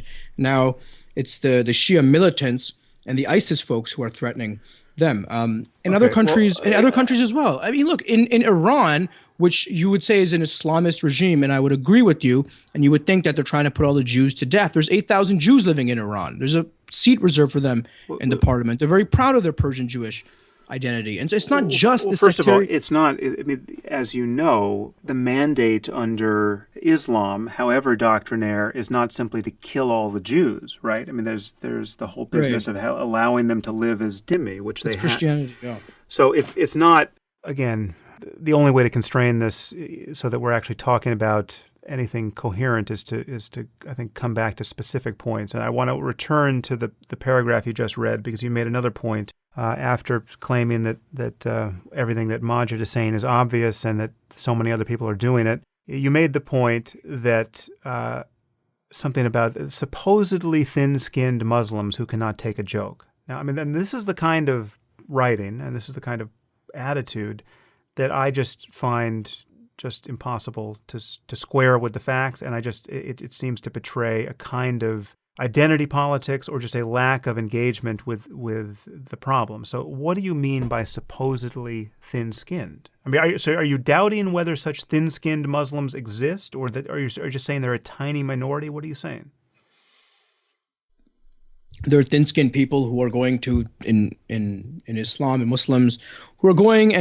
They're going to protest if you publish a cartoon or if you write a novel that they consider offensive to Islam. What I'm saying is that, well, number one, we shouldn't coddle them even if they are thin-skinned. But number two, recognize that this is not theology that's making them go and run off and do crazy things or to burn effigies or to storm embassies or whatnot.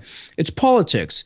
In terms of the Rushdie affair. Wait. Okay, so first of all, you seem to be stepping away from supposedly thin-skinned. I mean, too many Americans about supposedly thin. Do you think most Muslims are thin-skinned and emotional? Most Muslims take, if you're speaking the world over, I don't know if it's most as in more than 50%, but it is a shockingly high percentage in any community that's been polled. I mean, so for instance, let me just take Britain, where I know the polling was done.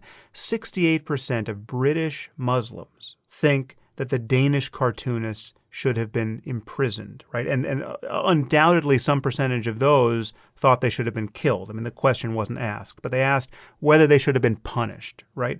Now, 68% think that's the case. So, and that's Britain. So now what is it in Sudan? What is it in Nigeria? What is it in Saudi Arabia? And there's another poll that says British Muslims are better integrated into British society than even white Britons are. All right. Well, so I mean, is this a red herring? I mean, I asked. No, it's not integrated and it's not a red herring when people show up at your door and kill you for the cartoons. Look, Sam, the Danish cartoons were an inflated political opportunity for a particular brand of Islam to stoke threats. Listen. When the Danish cartoons were published, when the Danish cartoons what were the Charlie? because I'm asking you a question which you're sliding off of.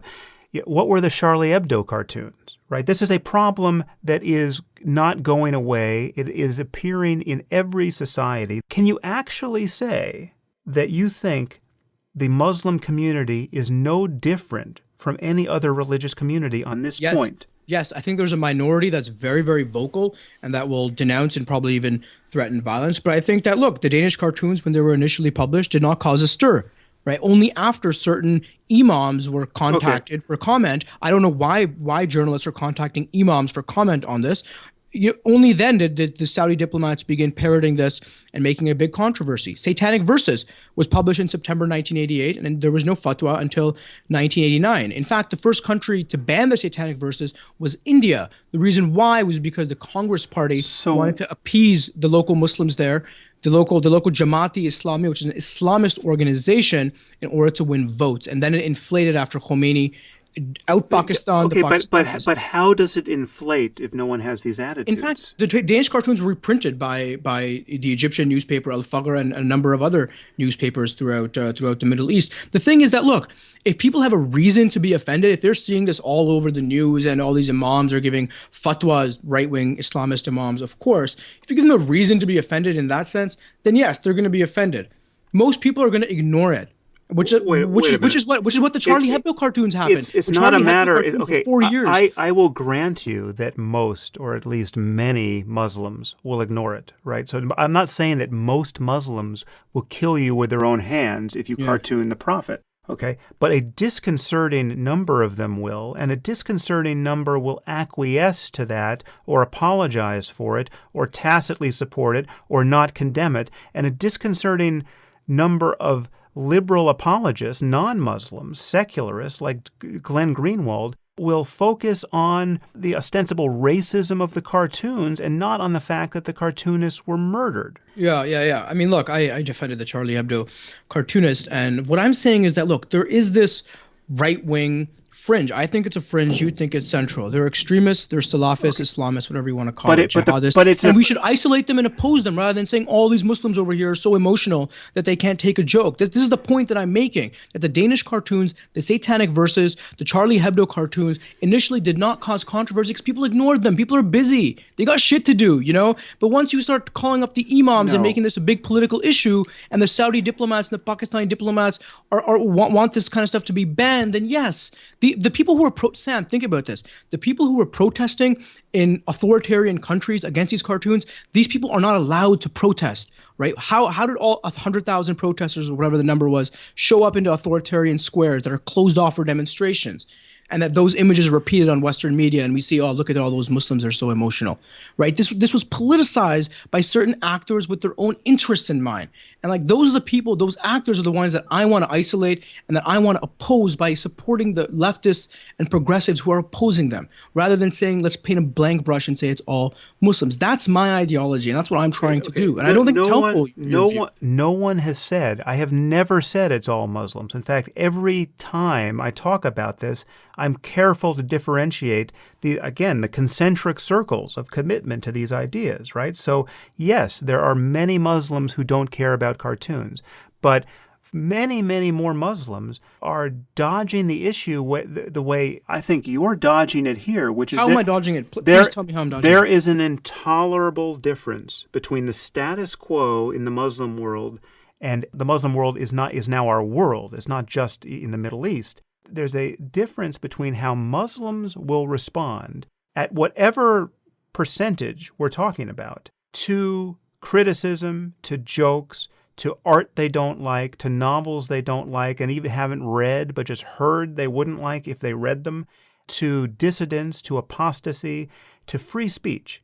I mean, I could give you the same deal I gave Glenn Greenwald. I mean, we can settle this with a duel of cartoon contests, right? You do a cartoon contest for Islam, and I'll do one for any other religion on earth.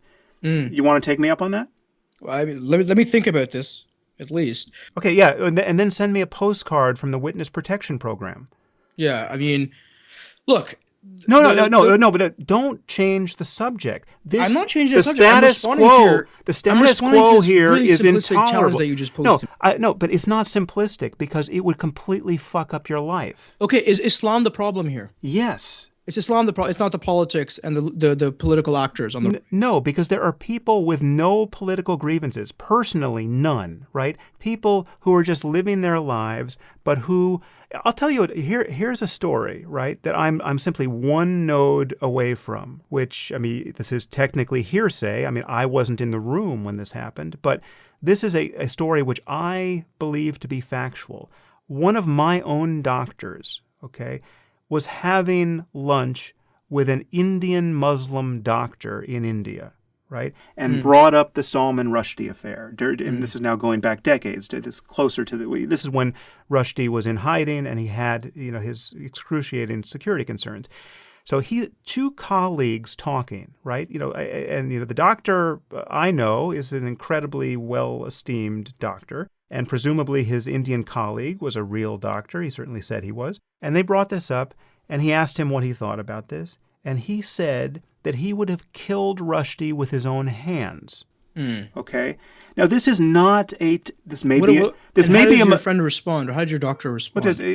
Just horrified. I mean, a horror that, ends relationships and eclipses all possibility of conversation, right? There's nothing to say, right? I mean, you and I are having a hard enough time having a conversation, but I would have sat there and debated that person. Okay, well, figured out why does it think that? Okay, point to me in the Quran where it says you can kill. He told him he believed it was a religious obligation. That's bullshit. The man had blasphemed. The penalty for blasphemy is death. Yeah, this is not rocket science, Omer. That's total bullshit, and he should have sat there. It's not bullshit. Debated him. Are you telling me that you cannot get the penalty for blasphemy being death out of a reading of the Hadith? I mean, look. So first of all, many Muslims don't adhere to. Yes, many Muslims don't ignore the Hadith. Some do. Okay, look, totally. Some do. Let's take the fundamentalists and all the people who protest in the squares. Okay, and let's take all of their views as given and even as authentic. You still would not be able to reduce their protesting, their demands, their very totalitarian mindset to just a reading of the text, which is what you want to focus on. There are all these other political factors that they stoke that are stoked by their imams. What is the political factor of a well-to-do Muslim doctor in India? But I don't know this guy. You're asking me to. You're giving me one view of his. No, but these examples are endless. He's a fascist. Okay, maybe that's it to me. No, he's he's just someone who thinks that the penalty for blasphemy is death for rather obvious religious reasons. Right, and he's on a political spectrum that's on the far right. I've met these people all the time. I've debated with these kinds of people. I've had a conversation in my living room with like an extended friend of a friend who was a liberal on many issues and somehow was defending stoning, right? And I told him to his face that you're a religious fascist. Okay, no, stop. But he's not representative. It's perfect. It's perfect. He's not a religious fascist. You just said he's a liberal on so many other issues, but he's defending stoning. But why is he defending stoning? You couldn't defend it on the contemporary grounds. But it's in the books, right? Yeah, I'm not here as a theologian to defend the Quran. He has a religious reason, and only a religious reason, to defend what would otherwise obviously be a barbaric practice that even his politics repudiate. That is a fucking science experiment psychologically showing you that it was not his politics. It was his religion. I'm not going to dispute the violence in the Quran, that people are violent who are religious. In this case, you have been arguing a background assumption of everything you've said is that it's all politics. And here no, you've it's got not your all friend. Politics, religion. Okay, and I've got another friend who, for him, Islam means everything. I mean, not only Islam means everything, but for him, Islam means assisting the poor, which he also has textual support for. It's Yeah. contradictory. There's a schizophrenic relationship between the mind and the text, and you have to choose what you're going to interpret and how you're going to interpret it. This is how, look, whatever Platonic ideal you have about religious Muslims, I was a religious Muslim. I have no Platonic ideal about religious Muslims. This is how Muslims actually live their life. They take text, they interpret it, and oftentimes, yes, they're going to agree with positions that they would not necessarily agree with, but for emotional reasons, because I can present to him all the evidence against stoning, and he has nothing to say to me. He'll go silent and he'll run away. For those reasons that they end up taking up those positions. Muslims, as they actually live, of course, they selectively pick and they selectively choose and they focus on particular interpretations and particular verses. And I think that my broader point is that we shouldn't remove politics from the discussion. I have never divorced politics entirely from the discussion, except in those cases where it's obviously not the necessary and sufficient factor. And in this case, you just gave me a perfect one. You've got someone who's got liberal politics, and yet he's still attached to the validity of stoning people to death for what? Adultery?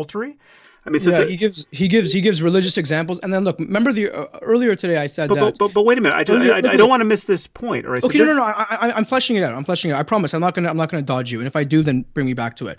But earlier I said that religiously conservative and peaceful people who are peaceful Muslims will interpret and then they will neutralize. So if we continue this conversation along the stoning line, he would say, but Sharia demands that there are 4 witnesses to the act of adultery, therefore no one's going to be stoned.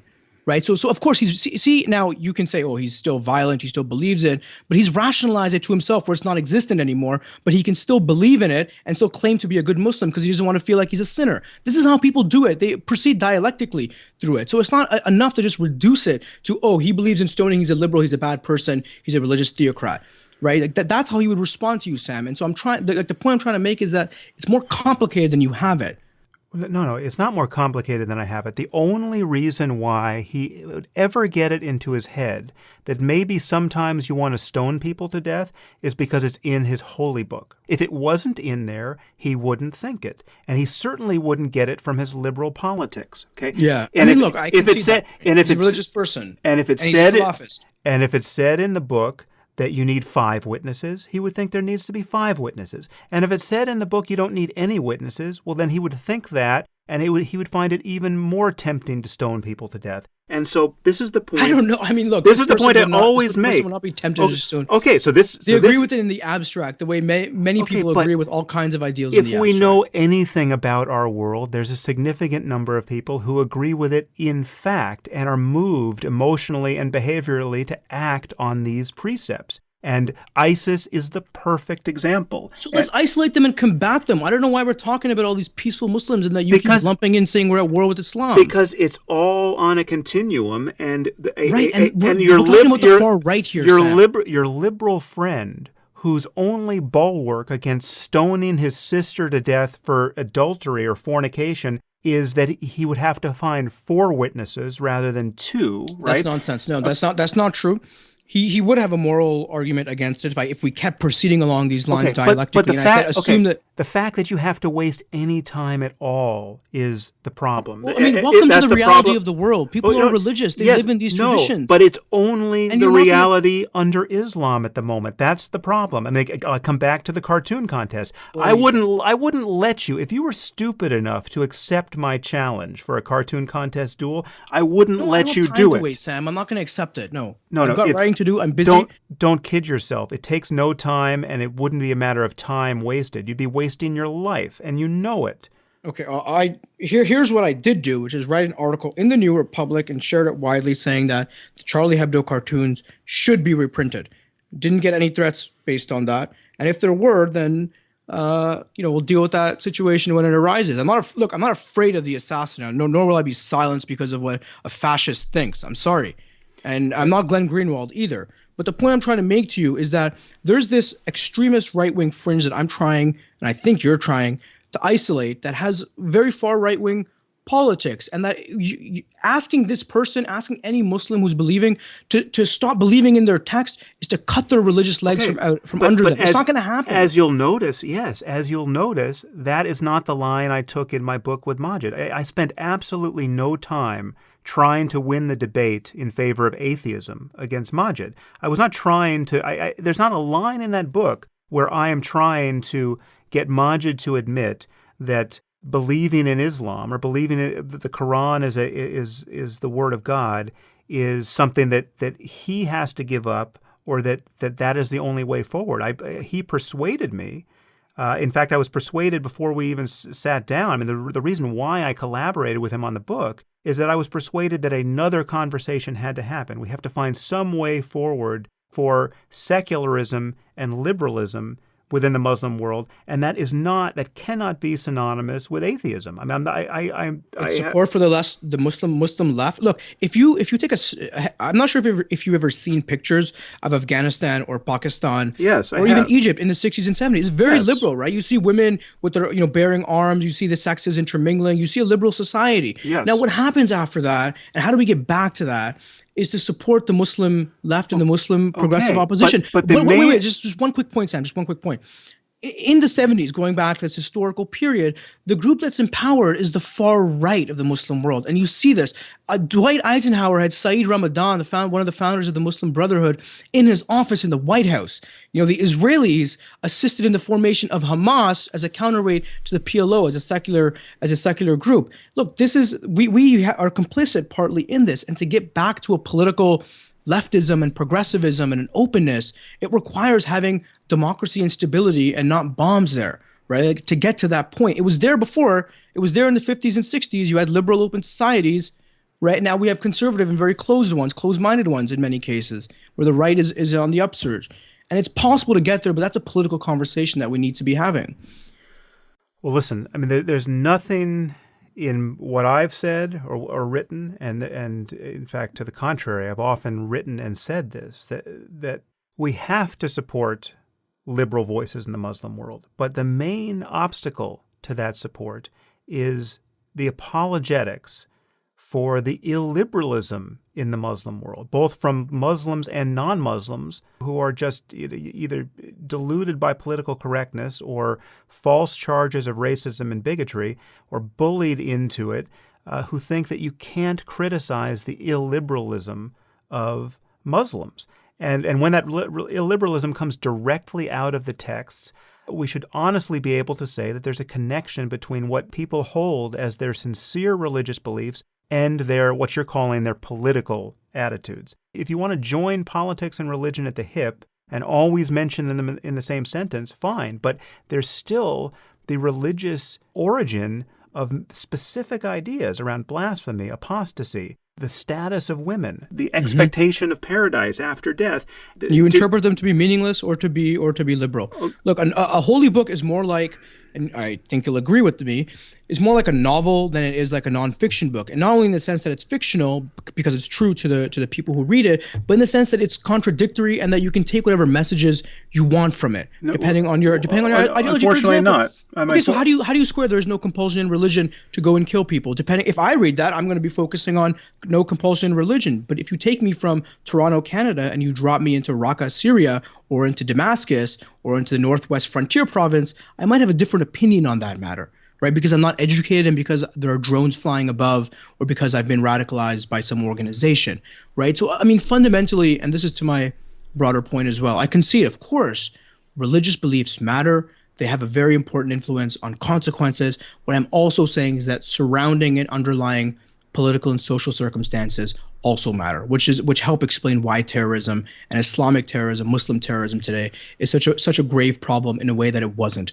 before. Okay, but the specific ideas matter, the specific doctrines matter, specifics of theology matter, and the problem we're dealing with. And so, yes, you can talk about politics and you can talk about history, and there are valid and useful conversations to have on both of those topics. But the problem we're dealing with is that now, not 1,000 years ago, but this in fact was also true 1,000 years ago. The problem is there are differences among religions and among theologies and among holy books that are inconvenient. And it is hard to justify holy war by recourse to the New Testament and the life of Jesus. Because it's not impossible, obviously, but it's hard. Okay, and you have to give a fairly tortured reading of the text. And it is easy to divorce. Didn't Jesus say he came to bring not peace, but the Yes, sword? there are a few lines there where you can get a militant Jesus, but in terms of his example, the hippie who got crucified, and in terms of the rest of what he said, the prevailing message is not one of how to be a warlord to spread the one true faith to the ends of the earth, right? And it is easy, given the texts, to divorce Christianity from politics by recourse to the New Testament. It's not necessary, but it is easy. And that is a good thing. Now, the situation is... I mean, ask a Jehovah's Witness. I think they would probably disagree with you. No, I'm not... Of course, there are extremists within the Christian tradition that emphasize the other side of things. That's why I'm saying it's not necessary, and I'm saying it's not impossible to be a violent Christian. What do you think prevents a Jehovah's Witness who, by the way, if you overlap their views with ISIS, it would actually... there'd be a lot of overlap. But what prevents... They don't have a doctrine of... They don't have a doctrine... They believe God's kingdom on earth was established in 1914, and that they need to lead a religious war of good against evil, against Satan's. But they don't. But they're still waiting for the second coming of Christ. They don't have a doctrine of jihad. They don't have a doctrine of holy war. The crazy Christians, and I've written more about crazy Christians than most people you're ever going to talk to. As crazy as they are, I mean, there are circumstances in which their beliefs are even scarier than the beliefs of ISIS, right? I mean, you have to turn all the dials a fair amount to get a situation, and it may be a far-fetched one. Look, if you put Jehovah's Witnesses in the middle of Iraq, I can almost guarantee you that their conception of violence would be very different than it is right now. They live in a peaceful... No, but that's... Okay, look at the Palestinian Christians, right? How many Palestinian Christian suicide bombers can you name? Right? No, I mean, they're in the same situation. They do exist. The PFLP, the Marxist organization. Well, there have been a couple. In fact, the founders of the PLO, many of them were Christians. Okay, it was a secular organization. Up to a point. I'm not saying the only way to be a suicide bomber is to be a jihadist, but I'm just saying that there are differences in how these religious communities behave, even in the same context. I mean, there used to be Christians in all of these countries, but there are Christians in many of these countries who have suffered some of the same intolerable political conditions, in many cases worse because they've been victimized by their own Muslim neighbors. I mean, you look at the Copts in Egypt, or you look at Pakistani Christians, they are not resorting to suicide bombing. And there's a reason for it. Now, what about the other side? I'm sure you get this counter argument all the time. Just let this point land, okay? This is practically a science experiment. You have Christians in the same context, arguably worse because they have to worry about their Muslim neighbors, and they are not becoming suicide bombers. And again, I'm telling you that there are theological differences that explain this. And the situation is reversed in Islam. Okay, the problem is that we have to deal with is that it is easy to justify holy war by recourse to the Quran and the life of Muhammad. It's trivially easy. It's easy to justify the actions of ISIS, even down to the sex slaves. And it is hard, genuinely hard, to argue that they are doing everything wrong. Now, we have to find some way to argue. No, not right. It is. I said everything wrong. You think wrong. It's hard? It's hard to interpret that? It is hard to say that ISIS is getting everything wrong. So the 20,000 Islamic scholars who know more about Islam than you and I, and then more than ISIS, the ones who condemn terrorism, are they wrong? Are they just doing this for politically correct reasons? Well, no. Or do you think they have... I support. Again, this is a whole Majid's point. We have to find rival interpretations of the text that delegitimize and contextualize and repudiate ISIS and terrorism. Right? Yeah, absolutely. But historically and today, we can't lie. We can't lie to ourselves that is a straightforwardly easy thing to do, because the sex slaves are right in there in the books, right? You can't, when they say, listen, we have a theological justification for taking sex slaves, and we treat them the way we do because we're reading it as a recipe book, right? And then how you respond to that, to someone who says that, is that there is a principle in Islamic jurisprudence and in Islam as lived for 1,400 years of consensus, and slavery was banned hundreds of years ago. It's not practiced anymore. There have been fatwas given about this over and over again. I'm sorry, but you cannot cherry pick a verse and interpret it however you want today and say that we have a holy war, the Quran says so, therefore let's go and take as many sex slaves as we want. There are all these principles that they completely negate. They're Puritans. They completely negate principles of consensus, of jurisprudential interpretation that the majority of scholars and the majority of Muslims adhere to. So, I mean, look, this is an extremist organization. Their political extremism, but again, their political fascism is as important as their I mean, this is the mindset that they approach the text with. If there were no violent verses in the Quran, and do you think Abu Bakr al-Baghdadi and ISIS would not exist? No, they would have another reasoning. They would have other reasoning for their views. That is the fallacy that I think we have to suppose that there was one violent verse exercise, and it was vague. What do you think then? The argument you're going for here, which I hear over and over again, which is belied by an endless number of examples that I can draw for you, is that bad people will always do bad things, and they'll find some justification for doing bad things. All these bad things. Religion. Yes. No, well, that's a Steven Weinberg quote. No, I'm not going there. I'm just saying that bad people, everyone believes, or many people following this line believe, that bad people will do bad things anyway. All the people who are in ISIS now taking sex slaves and crucifying people, they are psychopaths who would have acted out anyway. ISIS is acting like a bug light for the world's psychopaths. There is absolutely no evidence of that, and abundant evidence of the falsity of that claim. There are people who wouldn't have harmed anyone who, based on specific religious ideas which they believe to be true, because they read this scripture as a nonfiction book, not like a novel, they are committing That's themselves. difficult because the Quran refers to Allah in the we. So if you read it literally like a nonfiction book, is God a polytheist? Okay. Is Islam a polytheistic religion? Of course not. It's inherently contradictory. If you have one verse saying that if you kill one person, it's like you've killed all of humanity, and another verse side by side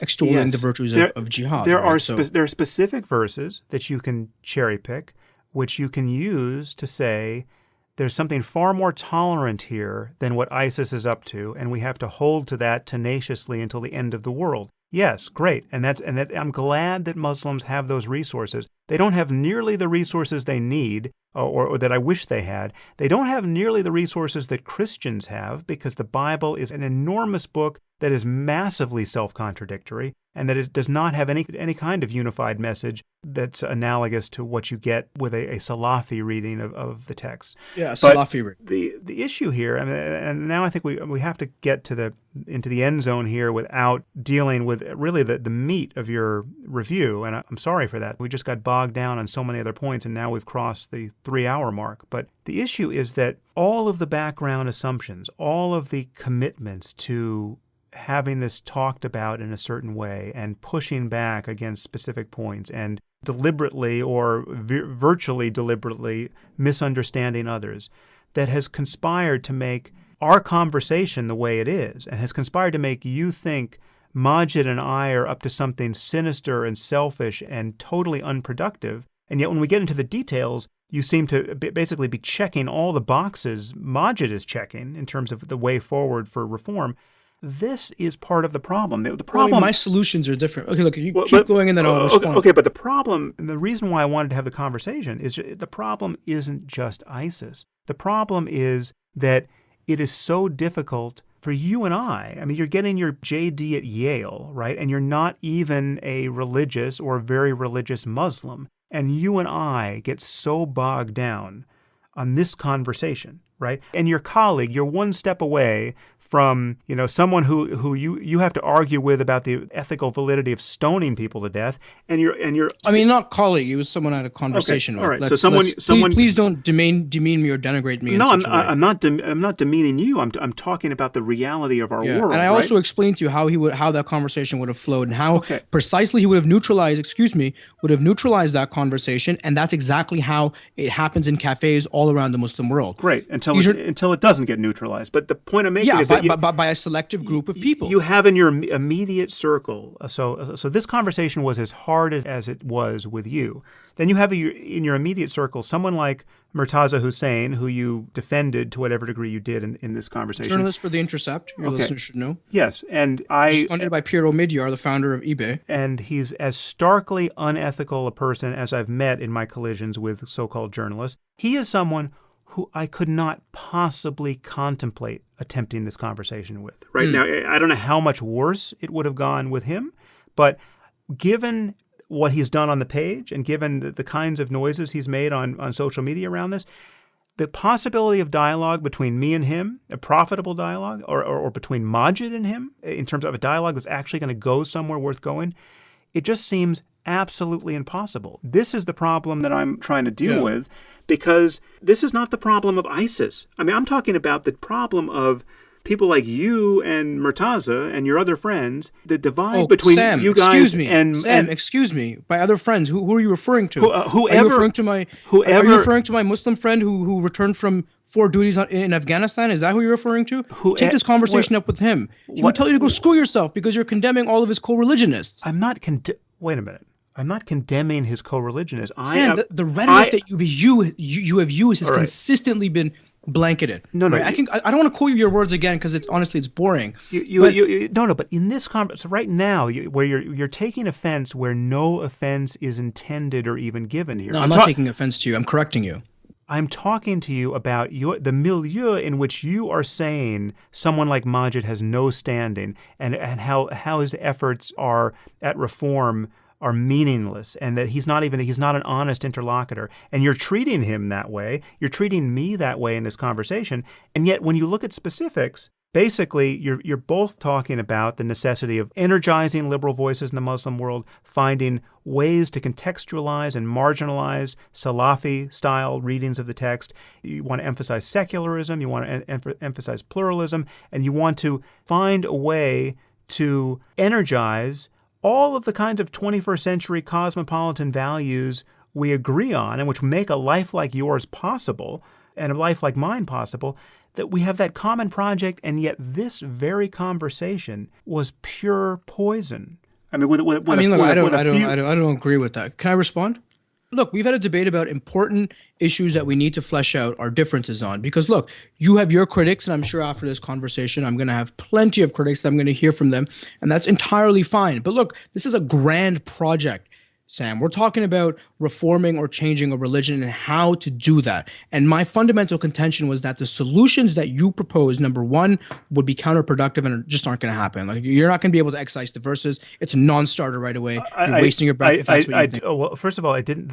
I'll go to one point you raised later on in your piece, which is kind of a strange one. You talk about how much agreement there was between Maajid and I in the end as a major failing. Like if there's not going to be more debate here, this is a totally wasted effort. The reason why there was so much agreement is because Maajid convinced me on many points. I mean, it was a virtue of the conversation. That is when a conversation is working. I mean, Maajid and I started out so far apart when we first met. I had no idea how the conversation was going to go. I could well have gone very much like the one you and I just had, right? Where there would have been no book and there would have been no friendship. There would have been no basis for future collaboration. It just would have been bad vibes and misunderstandings. It would have been a great debate to read, actually. I think it would be a much better book from that perspective. The virtue... My beef with Maajid is that he didn't challenge you on your right-wing views. And I think that he could have done that honestly. I don't. First of all, I don't have right-wing Ben views. Carson, Ted Cruz. You want to go there as well? There you have another example of me being maliciously quoted out of context in such a way as... I quoted you entirely. Okay, yeah, sure. You called them religious imbeciles and religious maniacs, and you supported preferencing Christian refugees over Muslims. Let me just ask you, do you think I support Ben Carson for the presidency of the United States? I think you support one of his views, and then maybe some of your listeners will now vote for him. What beliefs have consequences, right? What view of Carson's do I support? You support the view that he, which one was it? There was, that you would vote for him over Noam Chomsky for president. And to me, that's honestly, Sam, I think that is. I mean, either you're just trying. What point was I making? What point was I making there? When it comes to the question of dealing with this ISIS and Islamism, that was the extremism, violent extremism. That's the point that you made, that you would support. Ben Carson couldn't name a single ally of the United States in the Middle East.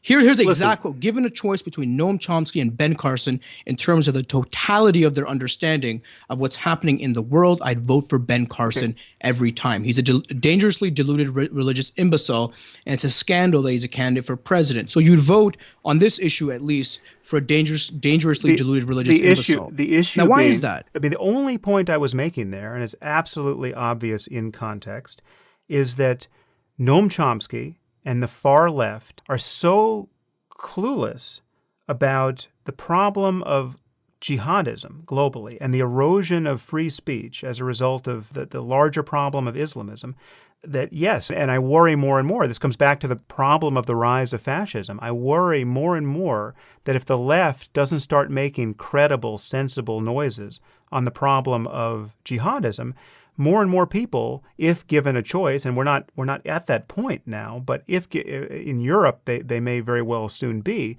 if given a choice between a genuinely scary right-wing person and a delusional liberal, someone like Jeremy Corbyn, they will feel no choice but to choose the right wing when they don't align with the right wing on any other variable. Chomsky, for all the disagreements that you have, is not a delusional liberal. He is, in fact, not only the most quoted scholar, but he's someone who understands. He's someone who's okay, fine, you disagree with him politically, but please don't give me this garbage about how he would just let ISIS give free reign. He's a skeptic and an atheist, perhaps an agnostic. It's not a matter of giving them free reign. It's a matter of not recognizing the problem.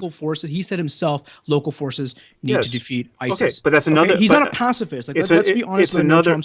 It's another way of saying. But he blames the United States for basically every problem we could name on the world stage at the moment. He says it creates a disproportionate amount of violence, and I think that's factually true. Okay. This is a rabbit hole that I don't want to go down with you because, one, we've been doing this too long, and it's going to be as frustrating as every other topic. The point I want to make in closing is that the difficulty of this conversation is the real topic of conversation for me here. I mean, because there's so much we agree about, right? And yet you insist upon just what you trotted out here at the end about Ben Carson and Ted Cruz, right? I'm responding to the words you said. No, you're responding to obvious smears based on lifting these quotes out of context. Sam, I can't quote you a 2-hour podcast, so it's out of context by definition, but I gave you the operative quote in the paragraph. No, but the operative quote but the only point I'm making is that the people who think that we created ISIS and that all these people, all the problem of a global jihadist insurgency would go away if we just stopped mistreating people, right? If we stopped flying drones over. Yeah, people who think that can't tell their ass from their foot. Like, of course, there's a complicated. That is the Chomskyan criticism of this problem. Right. So you can find Chomsky himself focus making on that the point. U.S., Sam. Like, let's be charitable to his views as well, even if we disagree with them. I'm not going to do it here. We've been at this for 3.5 hours. Okay. I would be totally charitable to Chomsky's views in a conversation with Chomsky, I can assure you. But I have heard Chomsky say, and I have seen him write. I mean, he wrote a book about 9/11 immediately after 9/11, which was the hardest time to make these points about 9/11, and he basically blamed us for 9/11. Right. Yeah. So, well, I mean, there is some blame in terms of supporting the Mujahideen in the 80s. In terms of there is no Afghanistan. Do you think the U.S. is completely morally clean has clean hands in terms of the rise of Al Qaeda in the Middle East? Listen, this is not a conversation it's a very I want to simple have. Question. It's not a simple question because you are guaranteed to misinterpret the answer. Yes, the phenomenon of blowback is real. Yes, we supported the Mujahideen against the Soviets in Afghanistan. And withdrew from Afghanistan and didn't care much about it. All of this is understandable through the lens of the Cold War and our not recognizing the problem of jihadism that we were helping to foster. Yes, we were stupid, but that does not exonerate the theology of Salafi Islam. Right? I don't think Chomsky would exonerate them, though.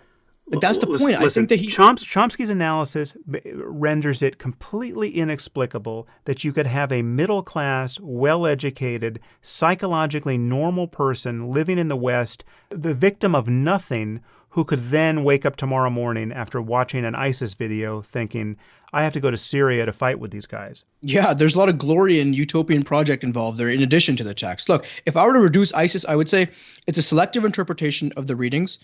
Plausible, non-plausible, whatever adjective you want to use, selective interpretation plus gangsterism plus opportunity. Those are the three things that if you have those three in the right context, there are going to be people who want to join ISIS, whether it's people who have to bring Islam for dummies with them or people who have PhDs in Islamic theology. And again, the broader point I was just making was that socio-political circumstances are very important. We should not underemphasize or de-emphasize them.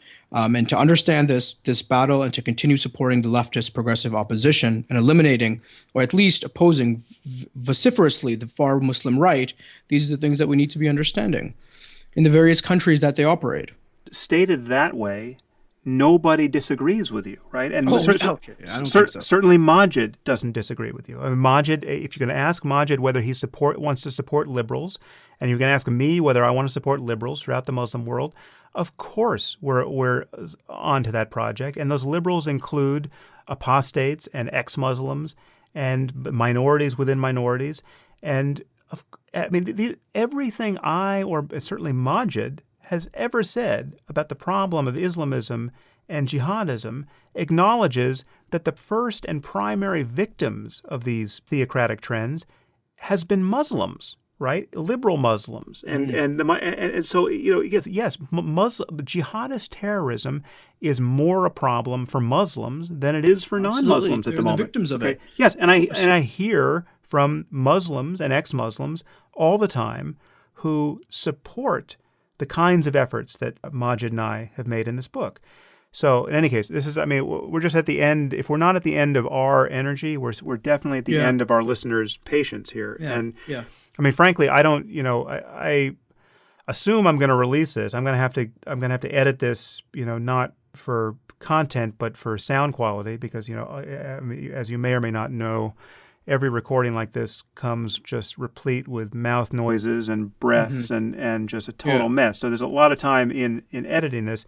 And so if after going through this, I decide this is just the most deadly boring conversation ever held and I can't inflict it on my listeners, I won't release it. Or I'll come back to you and say, listen, I have 3.5 hours, which I can't release as 3.5 hours, but I want to cut it down to 2 hours. And I'm not going to cut it in a way that is to your disadvantage, but I'm going to block some of the tangents we went down together and try to streamline the conversation. I'll ask your permission to do that.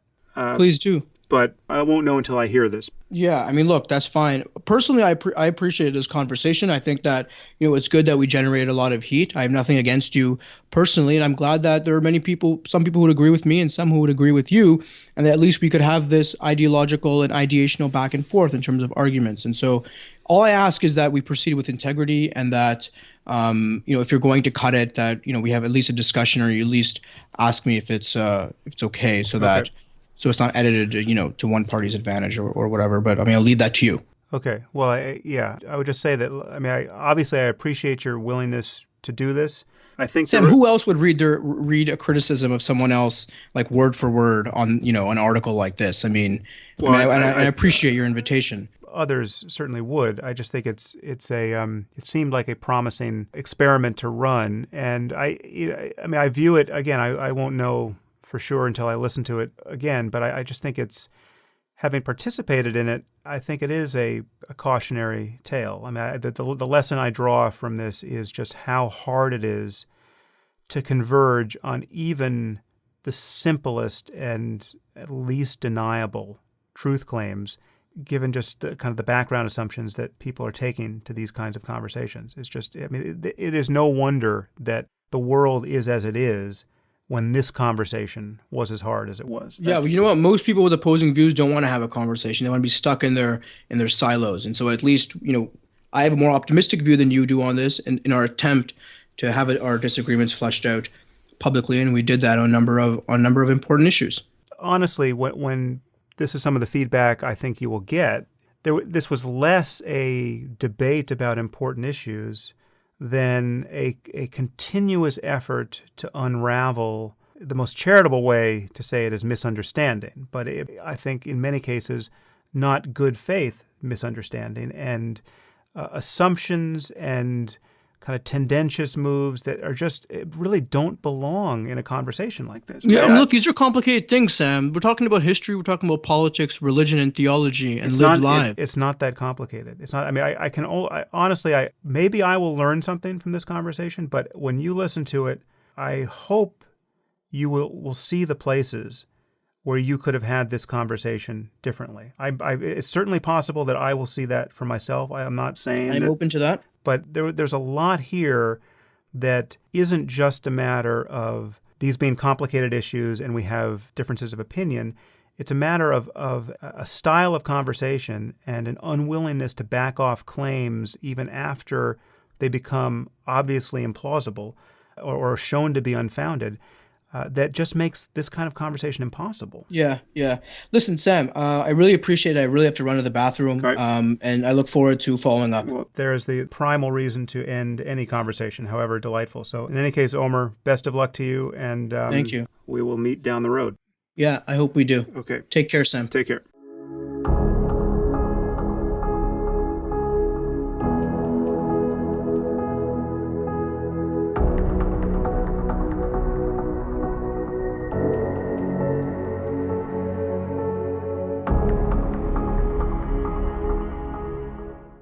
If you enjoyed this podcast, there are several ways you can support it. You can leave reviews on iTunes or Stitcher or wherever you happen to listen to it. You can share it on social media with your friends. You can discuss it on your own blog or podcast. Or you can support it directly. And there are two ways you can do this. You can leave a donation through my website at samharris.org/donate. Or you can try a membership at Audible, the world's leading source of audiobooks, at audibletrial.com/